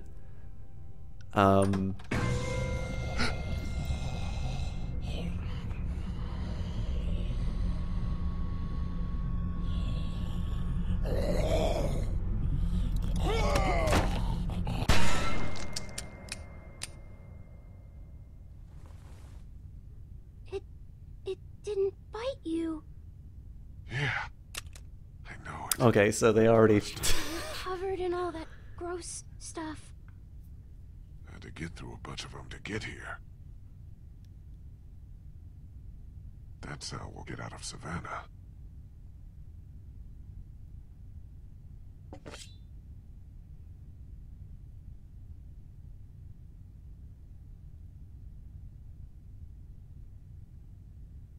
So how do we know that it's not just the fact that Lee is close to turning? You might want to pinch your nose.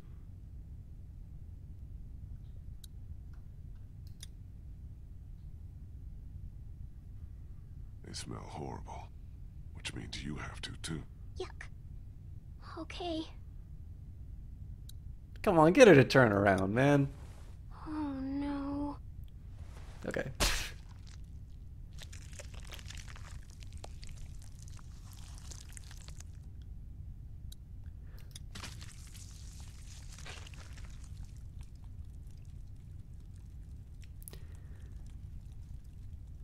Avia, so we've been bitten, so we don't get an option to become the mentor for Clementine. We've basically been a mentor for her throughout. At least that's how I've been trying to play it.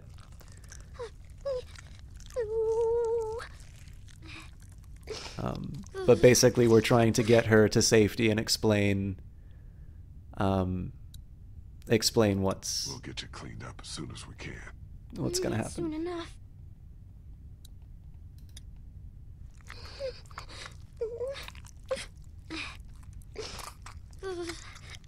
Are you done? A little more. I want to be sure. Just a little more.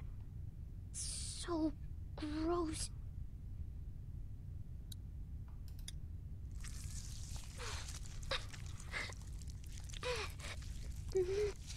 There. That should do it. I hope so. And you're missing something. I thought it was gone. I thought you were gone. Thank you. Stay right next to me. Walk very slowly. Don't look around. And don't panic.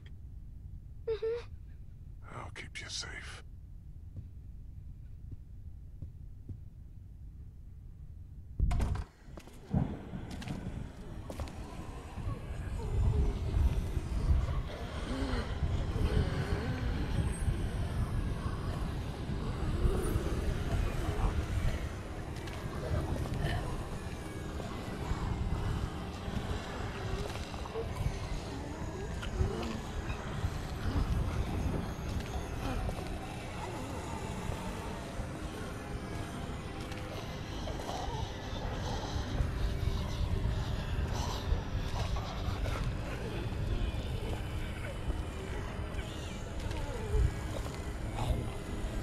Hey, it's Johnny Big Time.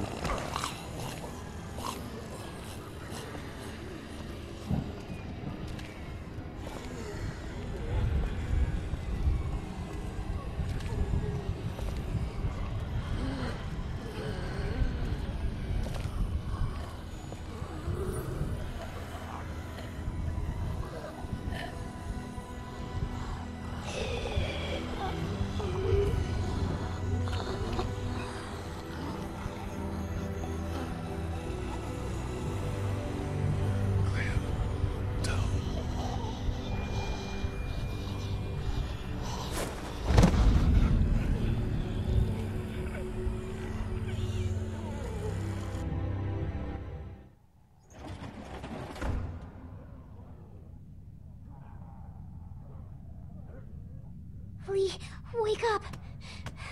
Please don't be dead. Please, no. Lee, I was so scared. I thought you left me. I Get your I saw hankies, my folks. parents. It's a good thing. Lee, they're dead. They really are. But you know, you're gonna be sad for a very long time. But you know what happened to them. When we get you somewhere safe, then just let it all out. Okay. Okay. Clementine, we have to get out of here as fast as we can. We can't. There's thousands of them outside. We have to. I'll protect you. We'll push through No, them. no, that's crazy. I saved you. We're safe here. I locked us in. Get that door open. I can't. Do it!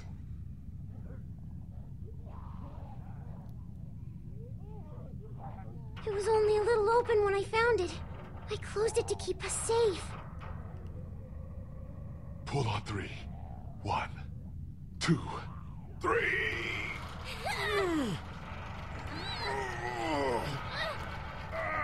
Oh, that's mean of them.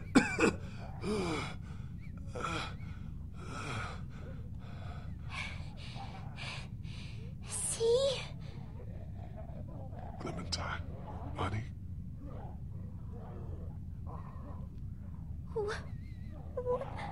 What happened? No, no, no, that's not... No, no, no, no! yes, Clem, it is. I'm sorry, Clementine. I'm supposed to take care of you. I can't now.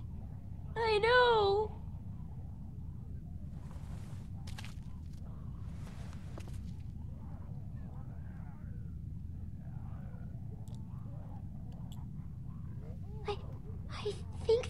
might be a way out over there. Good girl. Let's go. Might be a little slow. I'll help you.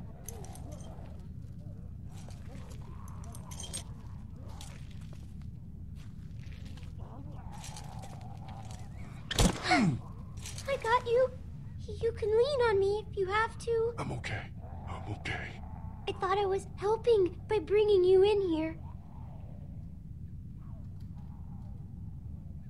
Oh, you did, honey. It's awful out there. They would have chewed me up. It was hard. I don't know how you did it, but you did good. Okay?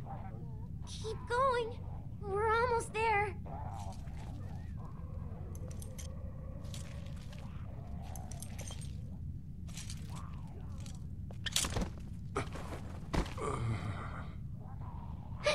Get up, Lee. The door is right here.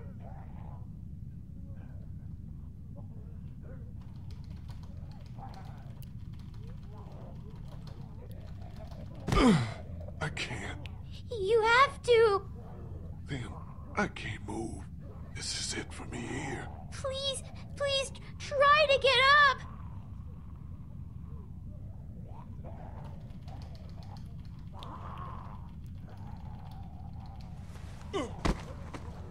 I can't. You don't have much time. You gotta do something. Fast. Like what?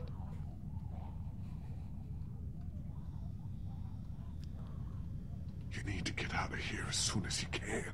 I can't leave you. Just work on getting out, okay?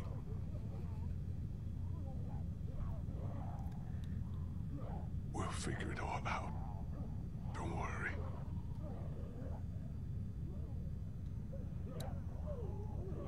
The way out's through there, Clem. I know.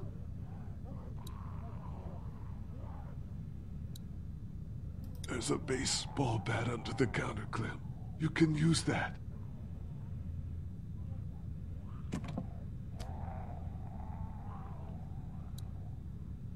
Use the bat to shatter that window so you can reach in, okay? Okay.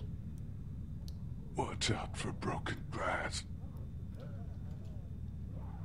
Good job.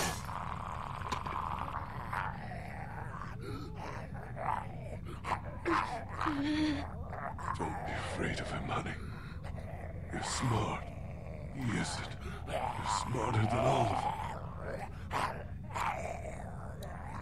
The way out's through there, Clem. I know. We'll get you in there. Don't worry. You're doing good. There's a chair over there. Grab the chair, Clem. Use it to reach in to the lock.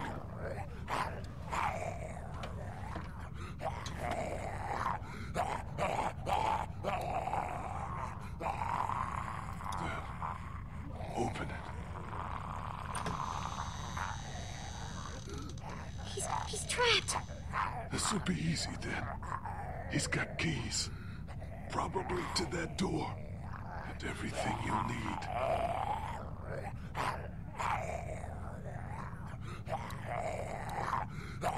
You're doing really good. There are handcuffs on the ground. Get them. Okay, Lee.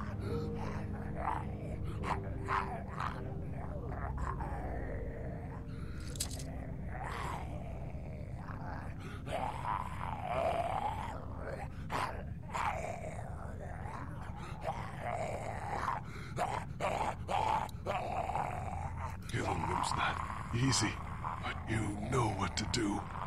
I do. Put the handcuffs on me. Attach me to this. What? Why? No matter what happens, you're safe then. I don't know. Just do it, sweetie. Make sure they're tight. I don't want to do this. You have to. It'll keep you safe. You only have to deal with him now. He's trapped over there. If you're careful, you get what you need from him. The keys, and then the gun. Keys and the gun. Just don't be afraid. If anything gets dangerous, you're faster than he is. What should I get first?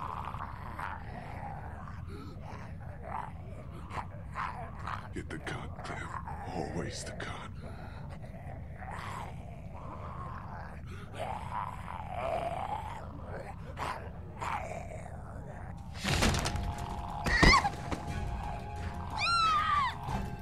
Get him! Get him! Get him! Get him! Watch out!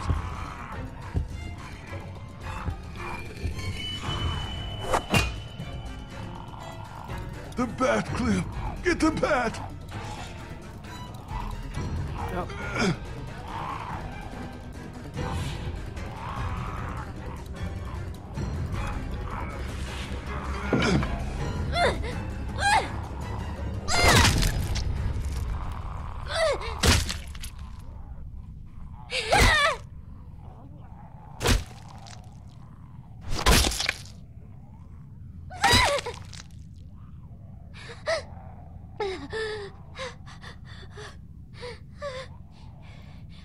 I did it. I got him. You can take care of yourself. See? No, not all the time. Yeah, you can. Don't worry.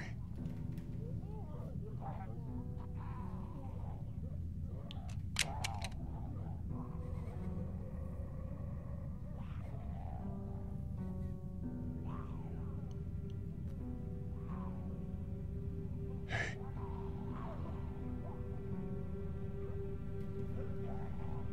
You're strong, Clem. You can do anything. But I'm little. Doesn't mean nothing. You're gonna see bad stuff, but it's okay. My parents.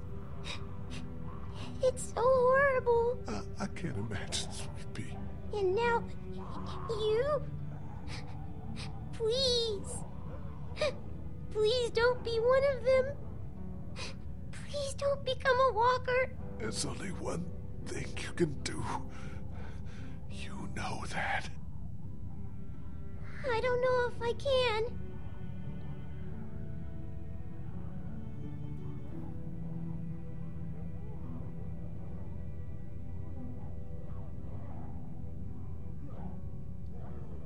You can leave me. It's okay. You'll be just like them. It's okay. It won't be me. Please. Clem, it's time to go. You gotta get out of here. You can come with me. No, honey, I can't. It's okay. Please. You have to go now. Maybe I shouldn't let you turn. I don't want you to have to do that.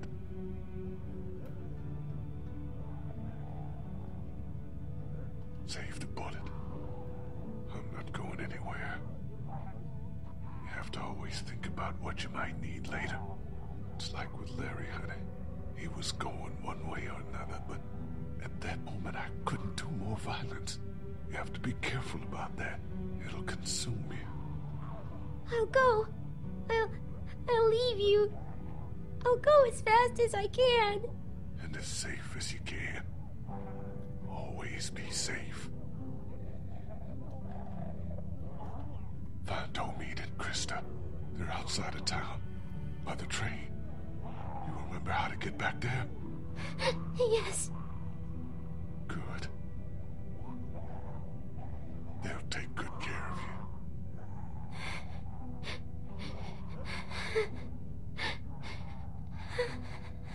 And Clem. And always keep moving. You're gonna want to find someplace like the motor inn, but that's just not safe. Why not? Those places are just targets. Move as much as you can. And also,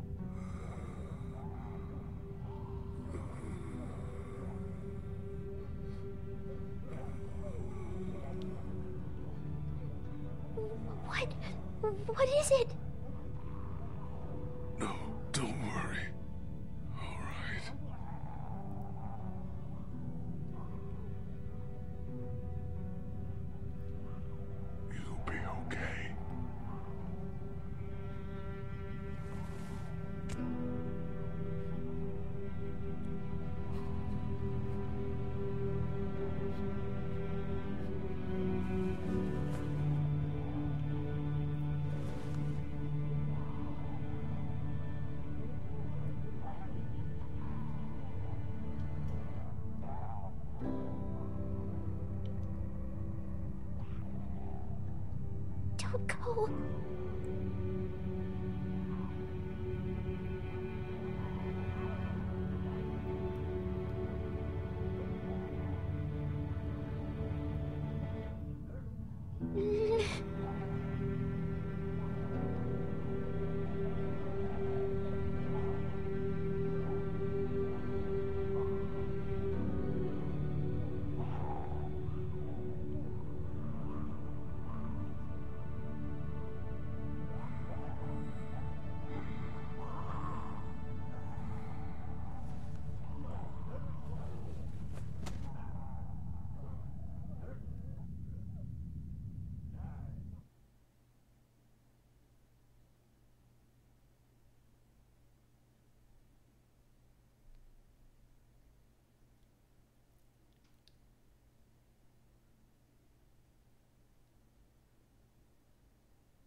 And there wasn't a dry eye in the house.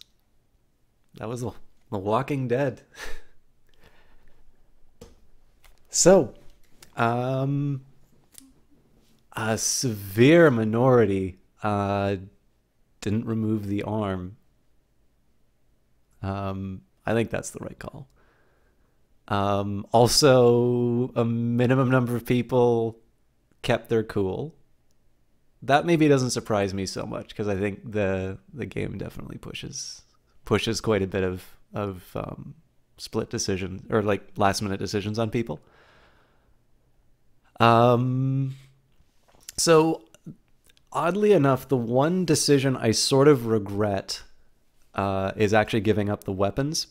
This is one of the things that I don't know if this is really well known or something like that, but like, consider an abduction situation, right? I guess the first impulse. So look,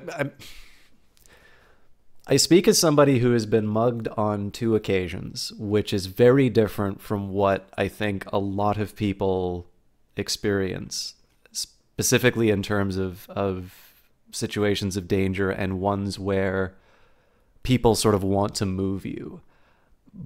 So, I think there's a... Jericott, thank you very much for that follow. There is a tendency to say, okay, you know, I will comply, I will not give an excuse to sort of become aggressive. And I think I definitely felt that in terms of the mugging, because I knew that in the end, you know, all that they really wanted was whatever valuables that I had. You know, if they had wanted to take me, it would have been a different situation. But there seems to be sort of this idea of compliance, like when it's, you know, get in the car, and there's sort of this assumption somehow that like once they get you into a place that they're in total control, suddenly they're going to become a nice person. And so I kind of question the decision to give up the weapons. And yet on the other hand, like the guy's got, so I mean, you can use the game logic, right? Like you can say, oh, well, there's not going to be much of a consequence, or if there is a consequence, I'm just going to be able to reload. But I don't know. It didn't seem like I was going to do anything immediate with that cleaver. So, there was that. Interesting. So I would expect that to be in a minority. I'm surprised that it's close to half. For those of you curious why I didn't do that, why I didn't do the killing, it's the same reason throughout, that my effort has always been to play Lee, to try. I mean, Clementine is the hope, right? Sort of the first generation in a world that is totally unlike what we're used to. And this idea that hopefully one day we can make it better, and to try and be the role model for her. So I'm not gonna blow the guy away. And wow, I am very surprised that it's such a clear favor for making Clementine shoot Lee. Yeah, Yeah, no, it's totally fine, Isaacson. I mean, this happened a long time ago. It hasn't happened in the city that I live in. One of it was, so they had a weapon, but it wasn't used, so I was fine. But like it was a group of people. The kid in front of me like pulled out a knife, and it's like at that time I had a lot of money for me.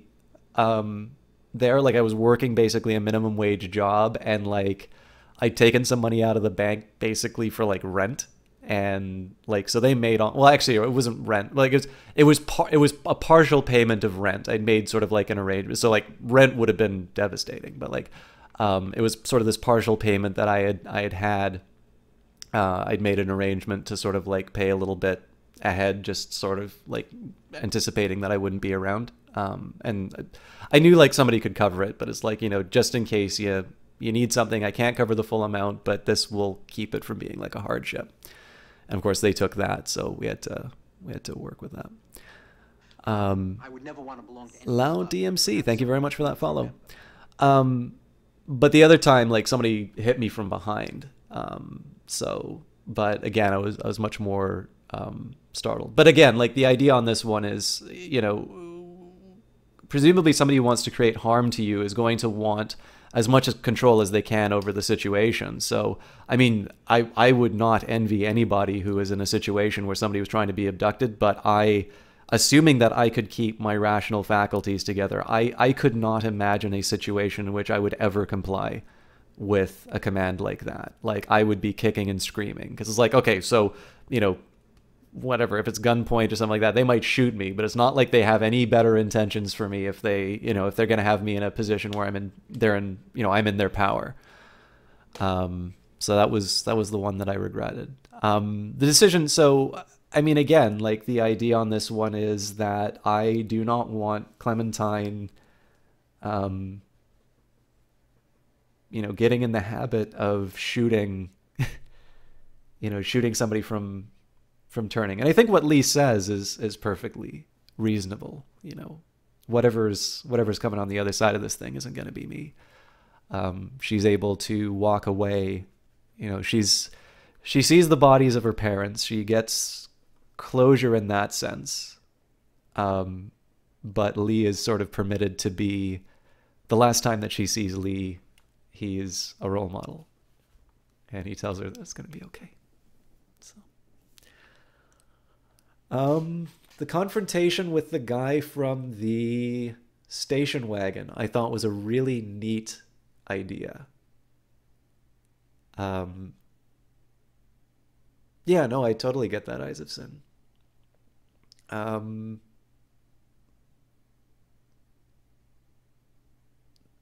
So it's kind of neat because there's a few things that I think that serves.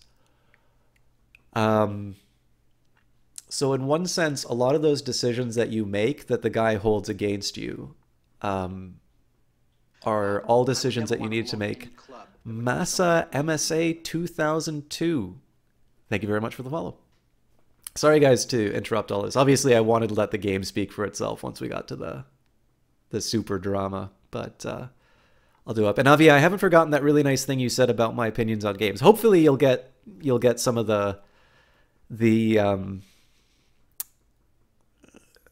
you'll get some of that quality as I talk about the ending, and I'll answer directly. But I kind of want to, let's digest this experience we just went through.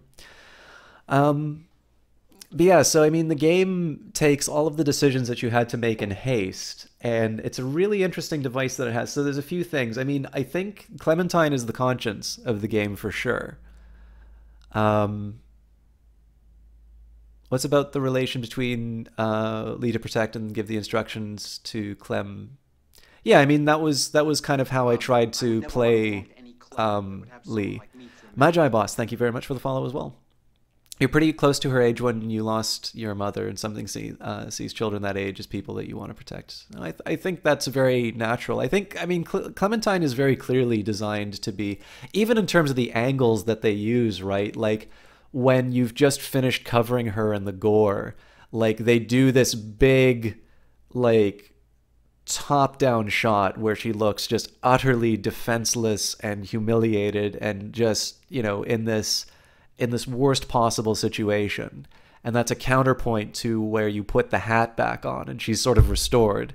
And in that case, you get a tighter close-up and you get to see her smiles and those giant saucer-like eyes that they draw on her. Like, they're very good at sort of manipulating visual conventions. I mean, again, this is more like a movie. This is more like an experience. And it's neat how it's almost like they learned how to use some of the interactive elements a bit better. So like these ideas of not being able to finish the cues, but you better believe I was pounding down on that, you know, on the Q key whenever I could, and like strangling out the guy, you know, like that was really hard. That was a struggle.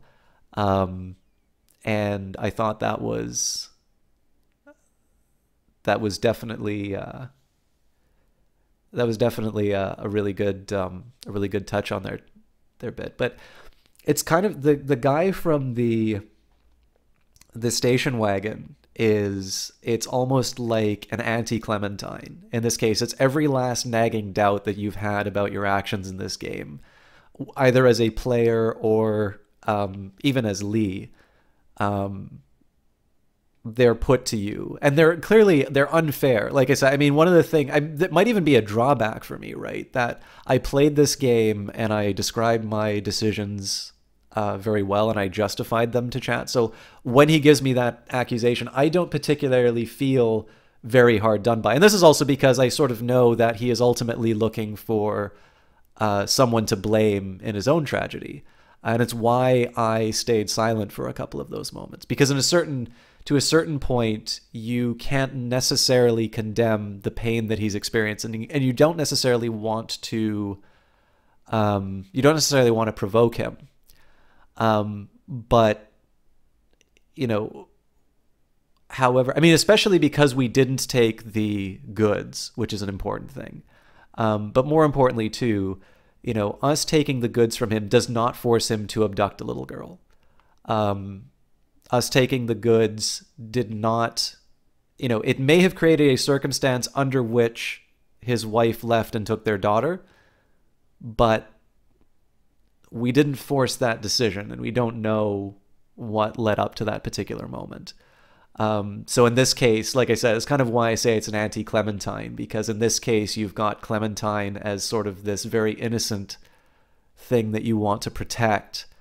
Whereas it's almost, you can sort of think of it as, right, there is the, you know, there's a lot of very creative people in this channel. Hey, Yep, how are you doing? Yep is a philosopher. He's a really great guy, and I've been able to see more of him lately, which is really wonderful. Sorry guys, I'm missing I'm missing some of the chat. I will get back to you. I will be getting back to you guys too. I will play season 2 Last Name Charles. I'm not sure when, and I probably should do 400 days in between. And actually, I really love that thing that Jesse Quill said, because it really gets to the heart of the way that I played Lee, which is there's a philosophy about the difference between living fully and just surviving day to day. He's telling her to remember to live too, which is exactly how I wanted Lee to go through. Obviously, for dramatic effect, I sort of knew the decisions that people kind of wanted me to do in the game. So I definitely made sure to let the timer run by on a couple of ones to, you know, to milk the drama for a little bit. But I definitely wanted to make sure the last thing that I said to Clementine was some variation on saying that she was going to be okay. But to talk about the creative thing, so, you know, you can sort of think of Clementine as that spark that gives you a good idea, you know, that drawing that you want to make, or, you know, that book you want to write, that short story, the play, that cast you want to do, the game you want to make, you know, that speech you want to give. There's a lot of different ways that people, kind of give voice to their creativity or their, you know, their passions. And in many ways, I you know, sometimes through my economic work, there is that spark, there's that idea. Sometimes, I'll be honest with you, a lot of the time, one thing that really drives me is the idea of, you know, thinking something or saying something or doing something that somebody hasn't seen before, and not just in this sort of, for those of you who've seen the movie The History Boys, not in this Irwin-esque way of like just sort of like, well, what if Hitler wasn't really a bad guy? But more just, it's like, I have, you know, just dug a little bit deeper, and I found that take that's, you know, that's fresh. I found that thing that's new. And there's a few different ways of trying to do that. It's hard. And, you know, in some cases, it's a poor analogy, but this is the Clem voice. This is the Clem conscience. And it's one that is very easy to crush. It's one that sometimes practical things can get in the way. You know, maybe if I spent that extra hour at work, you know, I might get the promotion. Or I'm really tired today, you know, I'm not going to spend that time, you know, working on my novel. Or, you know, oh, you know, this thing came up, or, you know, whatever. And then there's that really insidious force, which is the voice that says, how dare you even think of it, right? Like, I love Stanley Kubrick movies. And if I ever wanted to, make, you know, a movie, you would better believe that there is going to be a voice. I don't really have any intentions of making a movie, but if I did, there would 100% be a voice screaming in the back of my head. It's like, how dare you? You're treading on the ground of Kubrick and Chaplin, and do you think you are even fit to come close? You don't even belong sitting watching those movies. How dare you think you can do the same thing as them? Christopher Nolan's making a movie. Why don't you donate the film stock to him? He actually knows how to make stuff like that. That's a bit what that voice of the guy at the station wagon is. Every single decision that you've made, it sort of serves two voices. If you've done the right thing, yep, thank you so much for that subscription. I really appreciate that.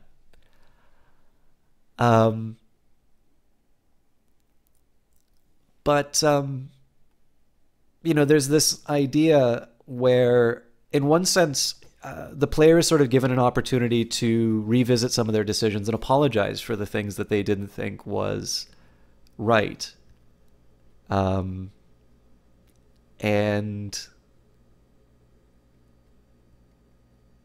you know, in another sense, so for me, because I already did, you know, I kind of already made my, you know, my choices, and I justified them. In this sense here, that's just the lingering doubt, right? That's that voice saying, it's like, you know, do you think you're reasonable to, you know, to hang on to a little girl? This character can't know this, but it's like, you know, you were convicted for murder. You were on your way to prison when all of this kicked off. Why do you think you can raise a little girl? You know, how much more damage are you going to do? But, you know, it's something. One of the things that they did, I'm not so sure about the decision about having the wife's head in the bag. And I think in some cases that just is, I think that's almost there because I think there's sometimes a tendency for players to just be so passive or not be sure what to believe that maybe somebody might think that Lee is actually the bad guy or irresponsible. And so I think it is to establish a bit of a sense of danger or the sense that the guy is not right. I could be wrong on that. Like I definitely had no sympathy for the guy in terms of his goal of starting a new family with Clementine. I could sort of understand the pain and the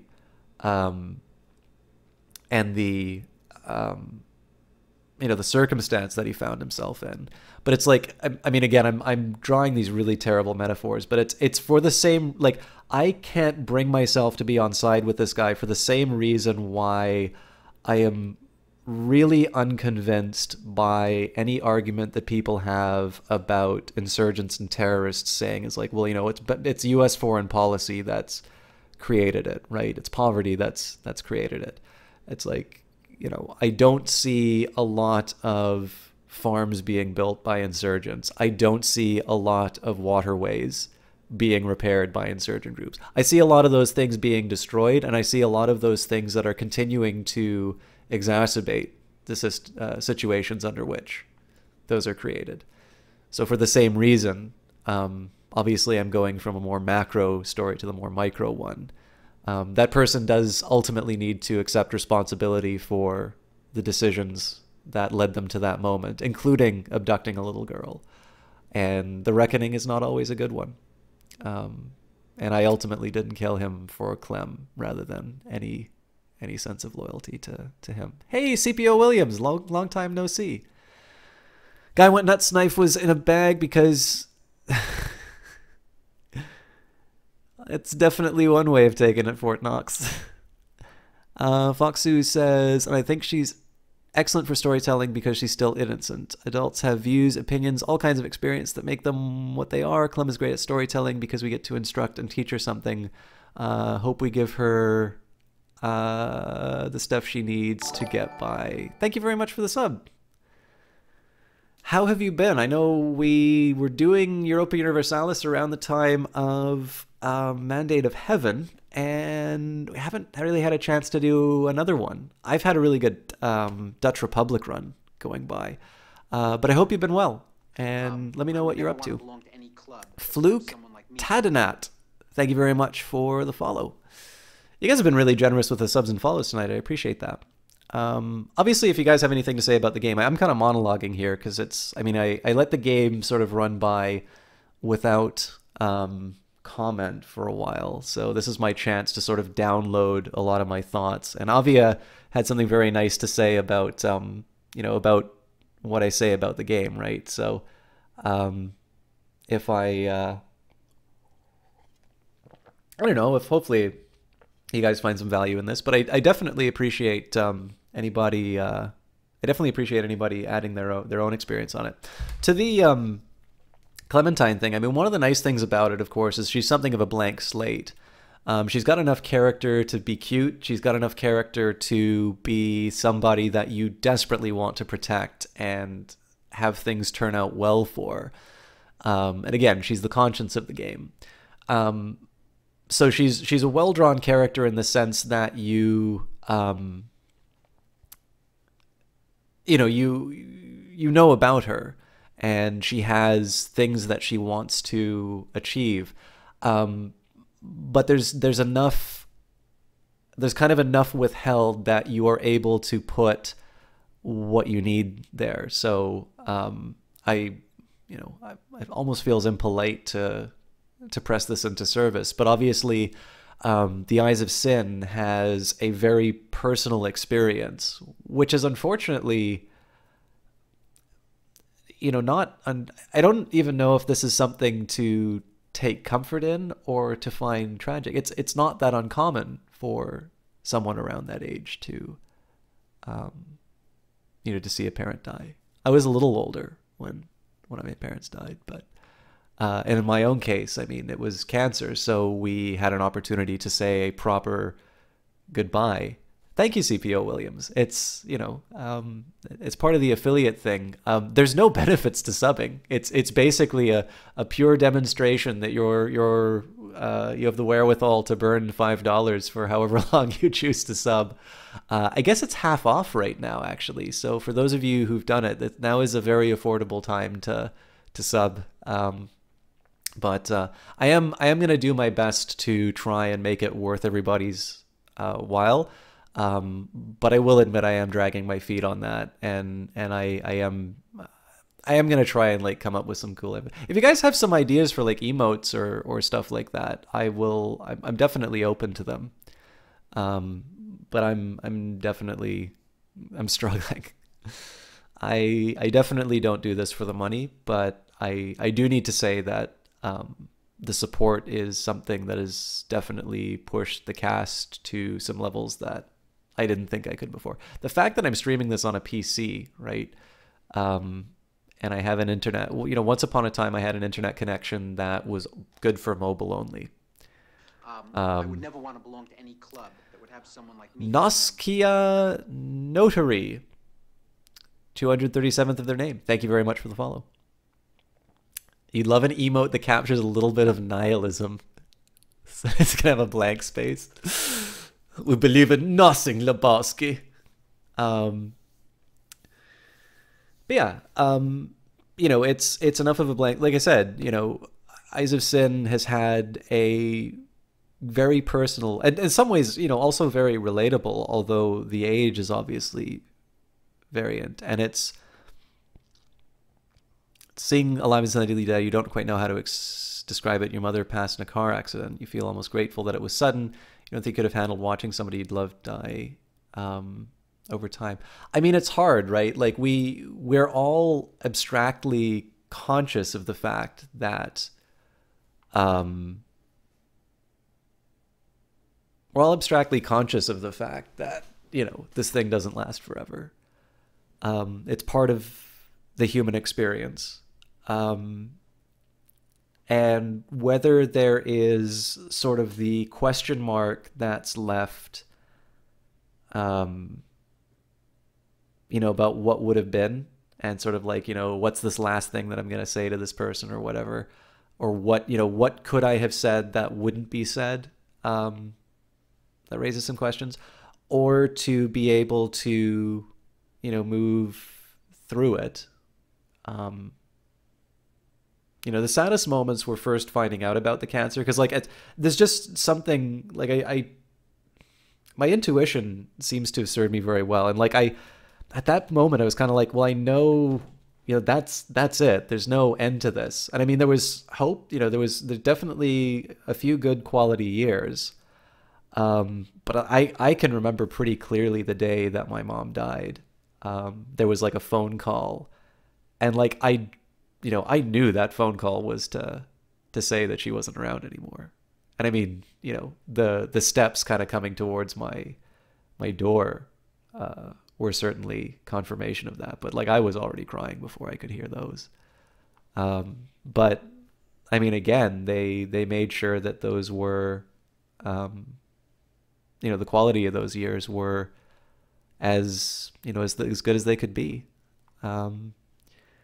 What's also interesting too, when I was packing up my stuff to move, like my mom had written a letter, and I hadn't read it for a while. And there's always sort of this sort of blank, again, there's a bit of a blank slate that you get for these things, and you know, you can sort of wonder what it was. And it was interesting because like in some cases I don't always relate to my dad as much. And so there's sometimes that side of me that says like, well, maybe, you know, I inherited more of my mom. Like if I knew my mom better, I'd sort of know myself a bit better.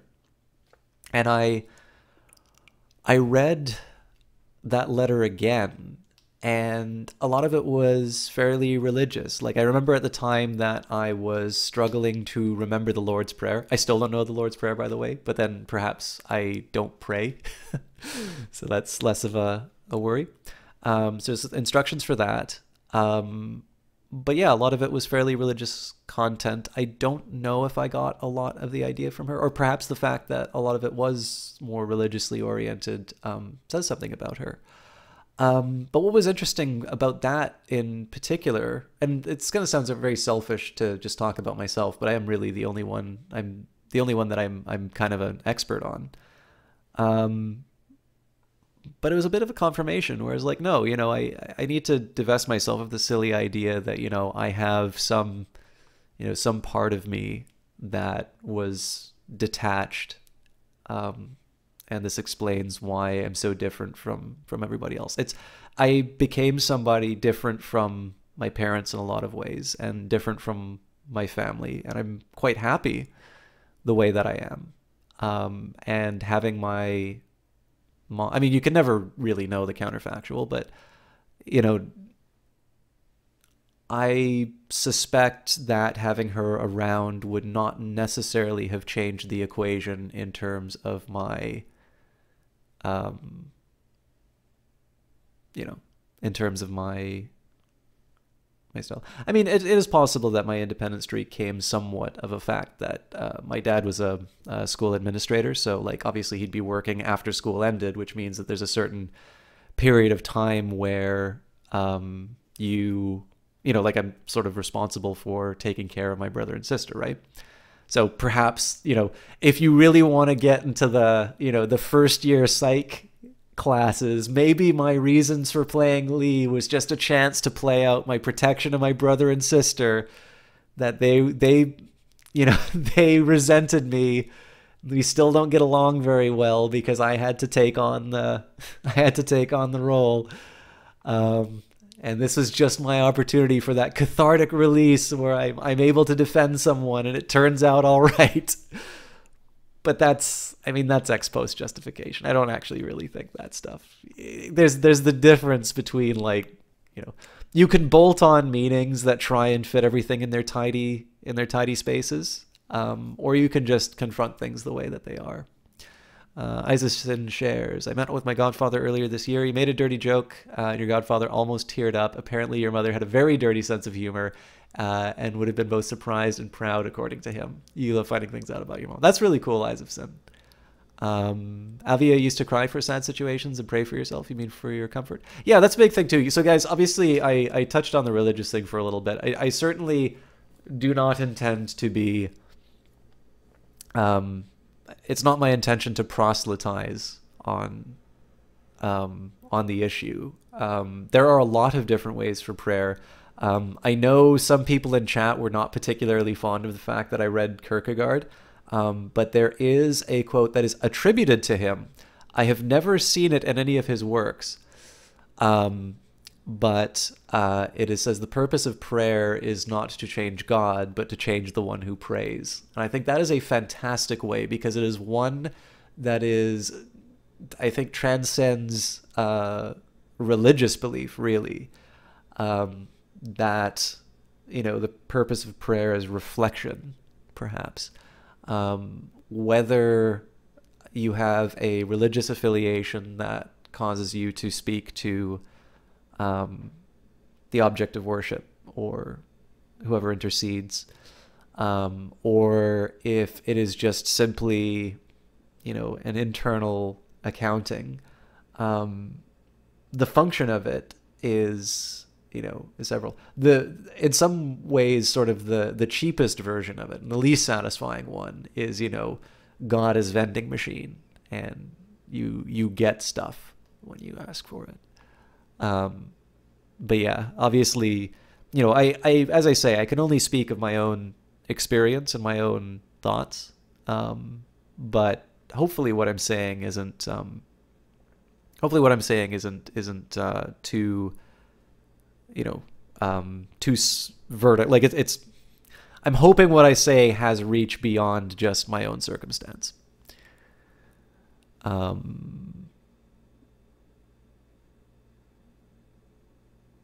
Yeah, exactly. I mean, also, religion need not be performative, right?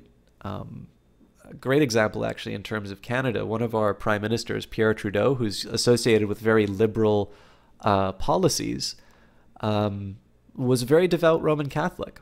Not a lot of people appreciate that part of his biography, because he was able to keep his role as a statesman and his role as a very true and devout believer. He was able to keep those as maybe not separate, but important. T-Love, thank you very much for the host. We're talking about, we are talking about Walking Dead. We finished the episode, so I have no idea if there's going to be anything that is worth your time or your viewers' time. But I really do appreciate that host. If nothing else, and you don't want to turn that host around to somebody who might be a little more entertaining, I will definitely do my best to take care of them while we're here. Just for the season 2 too. So what? Let's make this an interesting conversation then.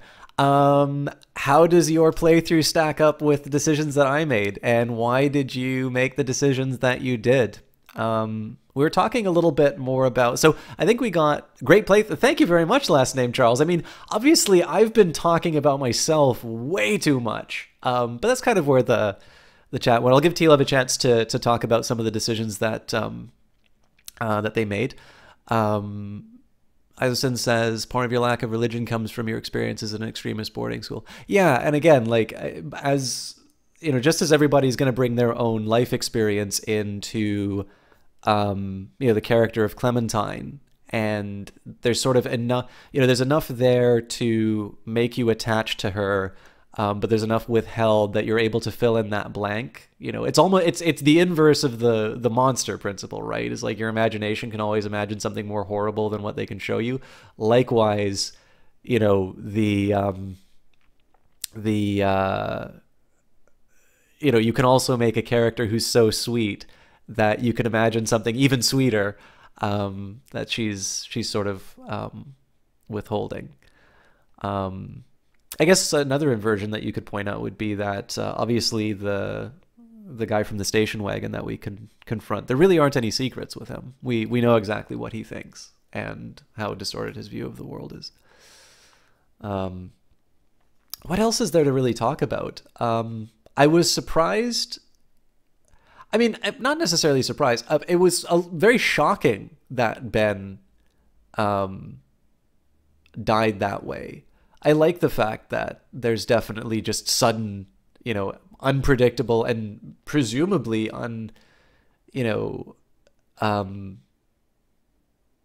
just sudden deaths that you can't do a whole lot about.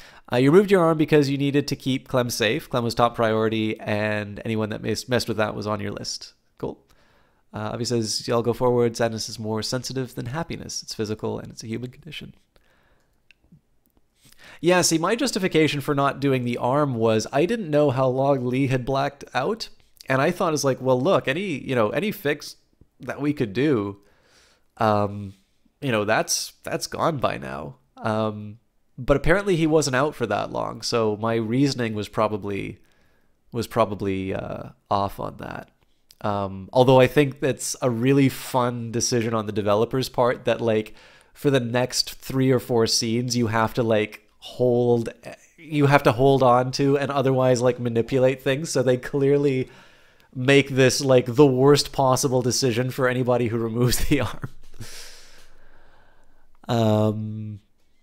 What else did we have? You see here, you think of how the world is harsh and what that harshness did to you and what circumstances will do to her. T-Lev hated Ben for his actions. What tipped me over with him was that he was in the street and didn't protect Clem. So it's kind of done with Ben at that point. Yeah, a lot of people are really harsh on Ben. I always took the view, so, I dislike Kenny's cowardice. I dislike Ben's cowardice. But my feeling always on Ben was the decision to save Clem and try to preserve Clem means a lot more if you are able to find that in Ben. Because 19 is really not that old. I'm pretty sure most of us here are not that far away from 19. Which, the closer you are to it, the more that's going to seem the way that you look back to the way you were at 9, let's say, right? And how much more sophisticated you are now. How could you ever believe that? Right? It's easy to love and protect the cute, and yet, especially in this episode, so if you don't let Ben die and you get to see him stand up for himself with Kenny, there is clearly an opportunity for a change there. And if Clementine can be taught to protect herself and bring good into the world, then I think the same can apply for Ben, though he is a much harder case. And I understand when people resent Ben, because sometimes you have to say, it's like, look, there's only so many chances, dude. But I tend to think the beliefs that I had of a better world at the end, we may not be able to restore the world to what it was before, but we can do the best with our circumstances. That terrible hope that I keep inside of myself that constantly disappoints me. That kept me trying to say, it's like my defense of Clementine means nothing if people who annoy us or people who are in error are not given a chance to correct themselves. So, but yeah, absolutely. Clem was definitely Clem was a lot more mature and definitely had her stuff together much more than Ben. Like, I am really putting myself on a limb trying to defend Ben because I know nobody's going to buy it. I'm really arguing purely from principle on this one, which is to say that if, if we can... I don't think I've ever answered this on cast. I am definitely not close to 19. Ben had plenty of time to step up and gain respect. Yeah, no, and I mean, again, like, I'm arguing from the point of, sorry, 1 second, guys.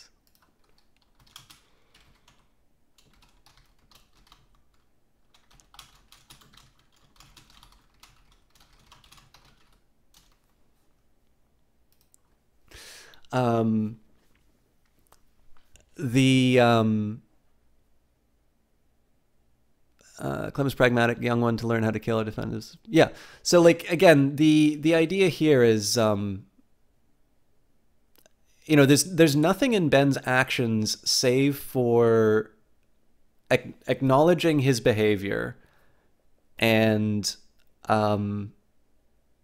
sort of the glimmer that he has a future where he will start correcting.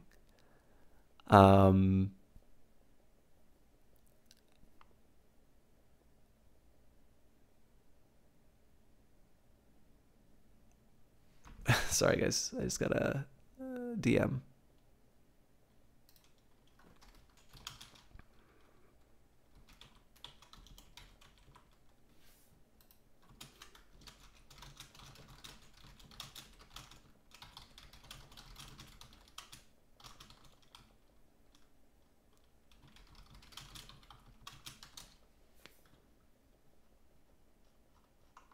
Oops, sorry, guys. But yeah, so, like, again, I think there's more of a glimmer of hope for Ben than people want to grant. I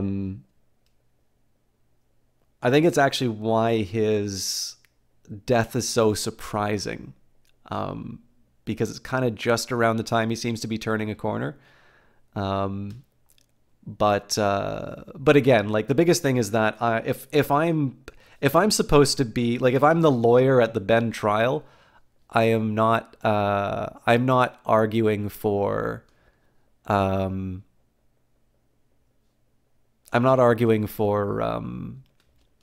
Ben's actions. I'm more arguing on principle, which is, we don't live in a world where people are measured by their utility. And we don't live in a world where, like, basically, it's not one where, like, we're willing to just cull the herd of the weak. And that, cowardice is not an attractive trait, and it's one that is potentially dangerous, and it's one that creates problems, and it has consequences. But, I mean, on the other hand, right, like, I think Kenny gets a little bit more of a free pass. Like, the lack of his lack of responsibility for things that he's taken is his, insistence on blaming people like Ben, and his haste with which he will, he'll start kind of going for the nuclear option, even with somebody like Lee. I don't necessarily think that these are, and I mean, he's cowardly in other cases too. I guess if I live in a world where I condemn people on the basis of how detrimental they've been to the party, like, it's basically just Lee and Clem. Anyways. I don't know. It's totally fine, T-Love. I mean, this is the nice thing about the game too, right? Is that I used to be really critical of Telltale games. I still kind of am. I dislike it when people sell these games on the basis of, your choices. So, like, you need to be careful how you say it. So, like, your choices don't really affect the narrative in the sense that you're going to get some totally different ending. like The Wolf Among Us, which is the first Telltale game I ever played. Like, really, it sometimes feels like the choices that I make really decide who shows up at the end of in the final cutscene. And yet, one of the things that I think is so interesting about The Walking Dead is that the choices that you make are just enough of a nudge for you to create a rationale, sort of like a through line for a character's motivations. I would never want to belong. Thank you so much for that follow, T-Love. Like a great example here is that if you, so it's very popular nowadays to talk about, to say something is linear in a pejorative sense. And consider if your choices, so like let's leave reality for a second. Let's imagine that a Telltale game has wide open options, and that whatever intentions you assign to the character are realized in the game through some magic, right? They just downloaded all your Facebook information, and they know everything about your profile that will tell you what the most satisfying game is going to be.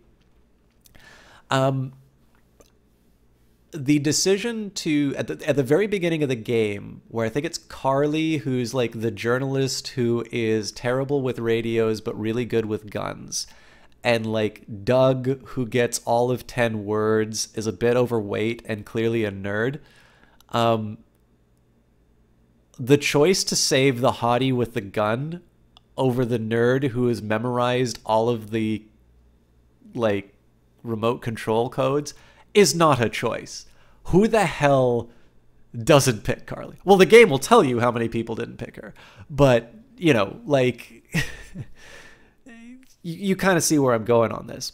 And yet so the thing is, at this point, is that in this quote unquote linear story, Lee is actually built up to be a fairly good guy. There's some ambiguity as to whether or not he's actually guilty of what he's been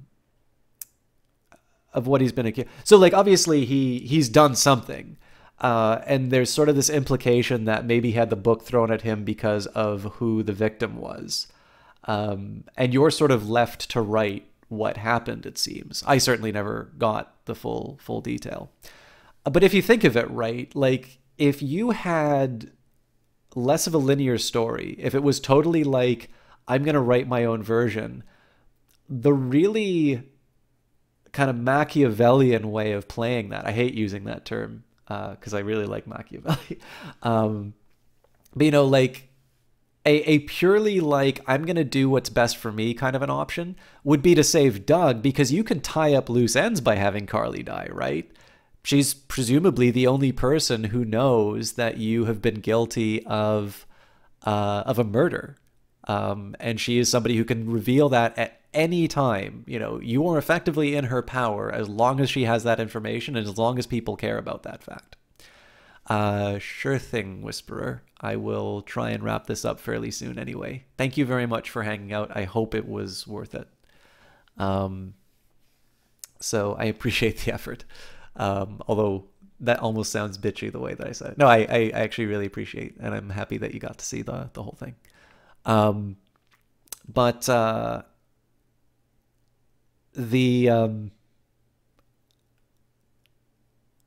the way the game is built up is that it's harder to sort of write that intention on Lee. And so that's one thing that I like about the game. So again, just to get this thing back on track, like I like the fact that you are able to nudge the story, and again, they give you that final confrontation for the timed decisions to decide, did I really do the right thing? You know, you get an opportunity to apologize for them if you feel like you didn't do the right thing in the heat of the moment. But in this case, like the story is going to turn out, you know, in a very set way, and yet you are able to sort of apply, you know, you're able to apply some principles of that. So, you know, just like, you know, in my case, I had this very sort of preserving, it's almost like I played like a paladin or something like that, which is I'm going to keep whatever spark of hope there is in the world alive, even if that means keeping Ben alive, even if that means, you know, you know, standing up to Kenny, even though he's useful and, you know, he's being unreasonable, but, you know, in the end, Ben did kind of screw up. Like, there's so many of those things. But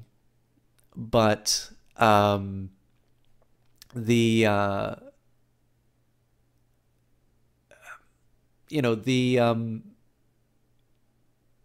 I think the structure that it has is pretty good. And again, it allows for these sort of differences in opinion, right? Which is, like I said, a lot of people think that Ben's actions are enough to condemn them, and frankly, I can't fault them for it, right? Because I think it's a perfectly reasonable, and there's a fine through line that you can draw, saying it's like there is a reason to keep and protect Clementine. And there is a reason why Ben is different, and Ben has had opportunities to stand up, and there has to be a line at some point. But by my own lights, you know, in my own view, I felt that I could not, I couldn't really be consistent for the reasons why I felt that Clem was worth defending, if I didn't apply it in the hard case, like Ben. Also, the way that I played things with Larry, I was generally not very aggressive with Larry. I also see what you're saying there, T-Love. In the context of the game, I believe Carly is the only one who has revealed that she knows who you are. I could be wrong. I mean, I played the first episode like ages ago, but either way, the point has been made. Whether or not somebody buys it, I'll leave it to their judgment. But again, this is I think is where the strengths are on the Telltale. When Telltale gets it right, because obviously there's mixed feelings depending on which game that you play.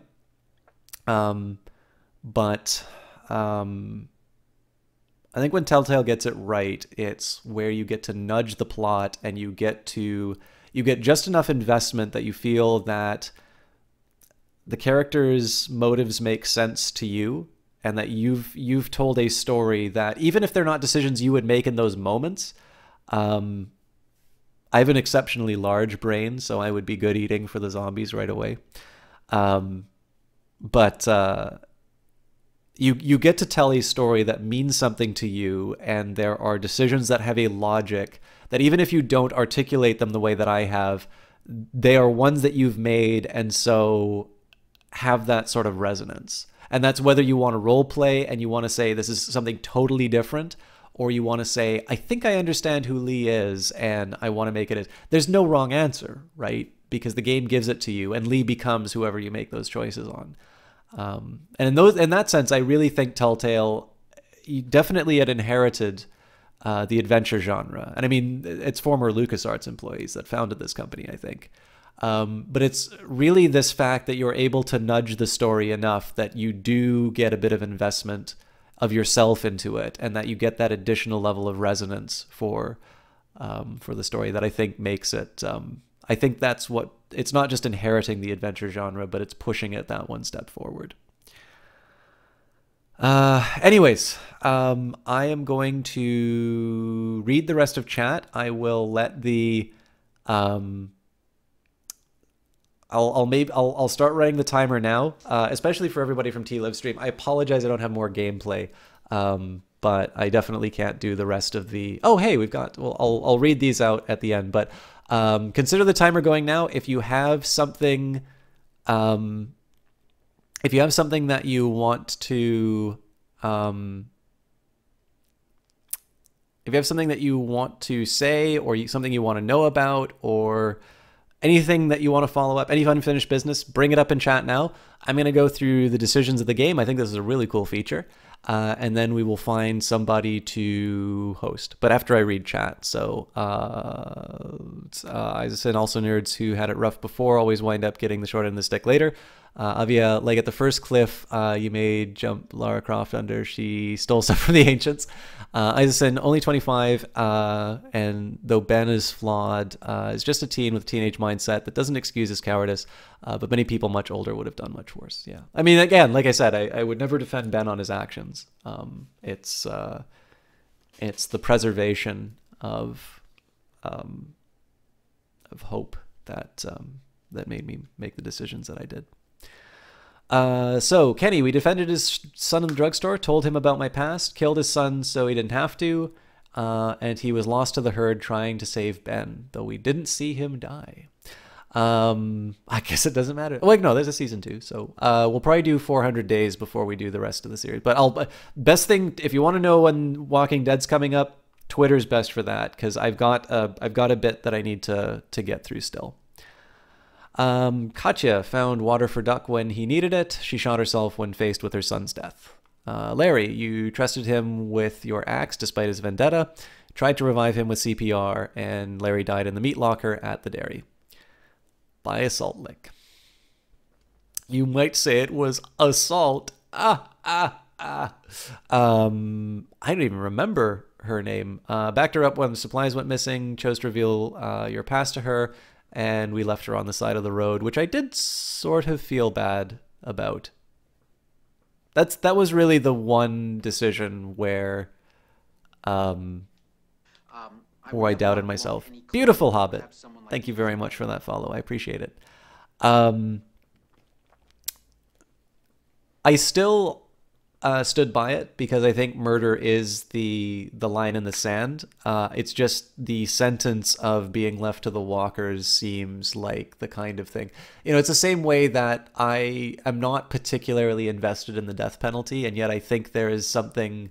Like, I do think whether or not you are for it or against it, and I realize I'm hitting all the controversial subjects tonight, I don't think it's unfair to call it state murder. Whether or not there are times where it's justified to kill, look, I mean, I talked about the army, right? And I answered in the affirmative when I said I was willing to take a life. I haven't had, I didn't need to. I'm not in the army. Well, the Canadian Forces wouldn't be the army that I was in. But that's a question I actually needed to think about. And I definitely don't believe a statement that every life is sacred and needs to be protected. But if I'm uncomfortable with the idea of a death penalty, definitely leaving somebody to be devoured by walkers on the side of the road is a step beyond that. So, Omid, really nothing. You're separated after you cross the sign. Defended Ben when he was accused of stealing. You stood up for Ben at Crawford, and Ben fell to his death in a Savannah alleyway.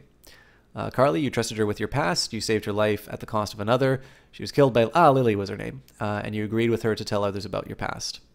Why can't I remember her name? It starts with an M. Anyways, helped her get onto the train. You hid your bite from her, told her and Omid to meet you at the train, asked her and Omid to find Clementine a family. With Doug, you were with him when you found your brother. He died when the walkers attacked the drugstore. We argued that he was not bitten back in Macon. You let him be your sidekick to solve the mystery. And I shot him before he could turn. Oh, I could have been playing music for you guys. All right. Avia, will Disney take the Telltale license next year? Everyone will be alive, even the dead people. That's a nice Sixth Sense reference. Isaacson, if you had to kill to protect those you care about, those who can't protect themselves, or to a lesser extent yourself, you think you reluctantly could. Yes, I think that's completely justified. I also did a paper on drone strikes. I think those are acceptable. I think they should be used responsibly. But yeah, I'm definitely... If you're looking for a pacifist, it's definitely not the right channel. Avia, thanks System Chalk, Jesse Quill, best moderator ever. Thank you, all the interesting people on the stream. Thank you, Avia.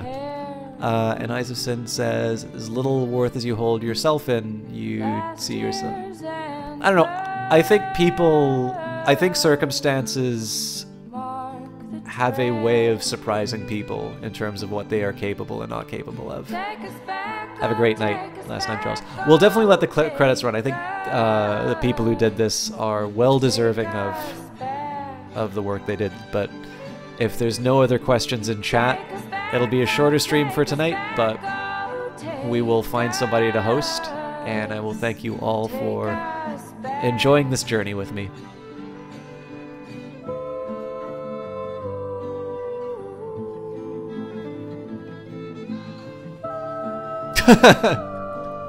Thanks, Jess.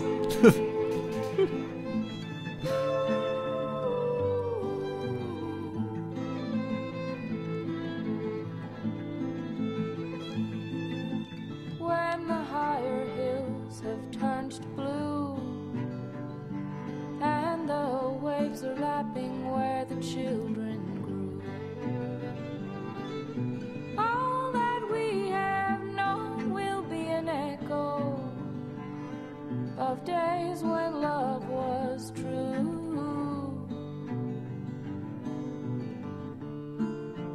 Muted voices just beyond the silent surface. Not a problem, Eyes of Sin. It was a lot of fun having you guys in. Of what has gone.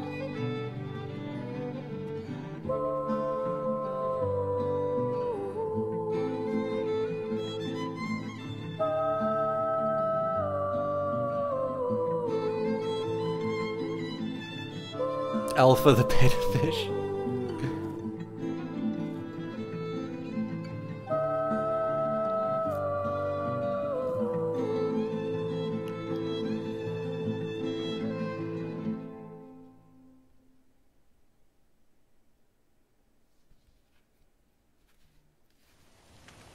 Oh, hey!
Yeah, God forbid you get closure. There's a sequel to sell, damn it.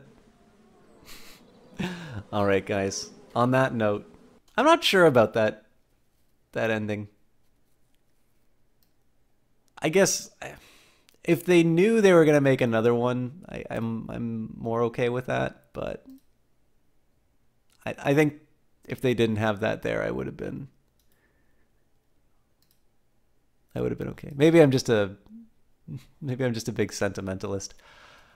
You know what? We're gonna host Kilgore Trout. I know you guys see him a lot, but Kilgore's a really nice streamer. He's a fellow Canadian. He is currently doing Raven Software's Soldier of Fortune, older game. He is a guy who streams for GOG.com. He's got a great attitude, fun cast. He does box hype and movie hype, so he shows off some of the old game boxes that he has. Played a lot of the classic games that he played when they first came out. I always like to tease him about what a floppy disk is.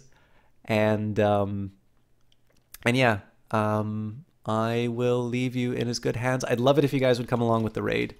But until now, thank you everybody for the hosts, for the follows, for the subs. And I hope it was worth the wait. We will be back on Friday, probably with sunless skies, but I make no promises. See ya.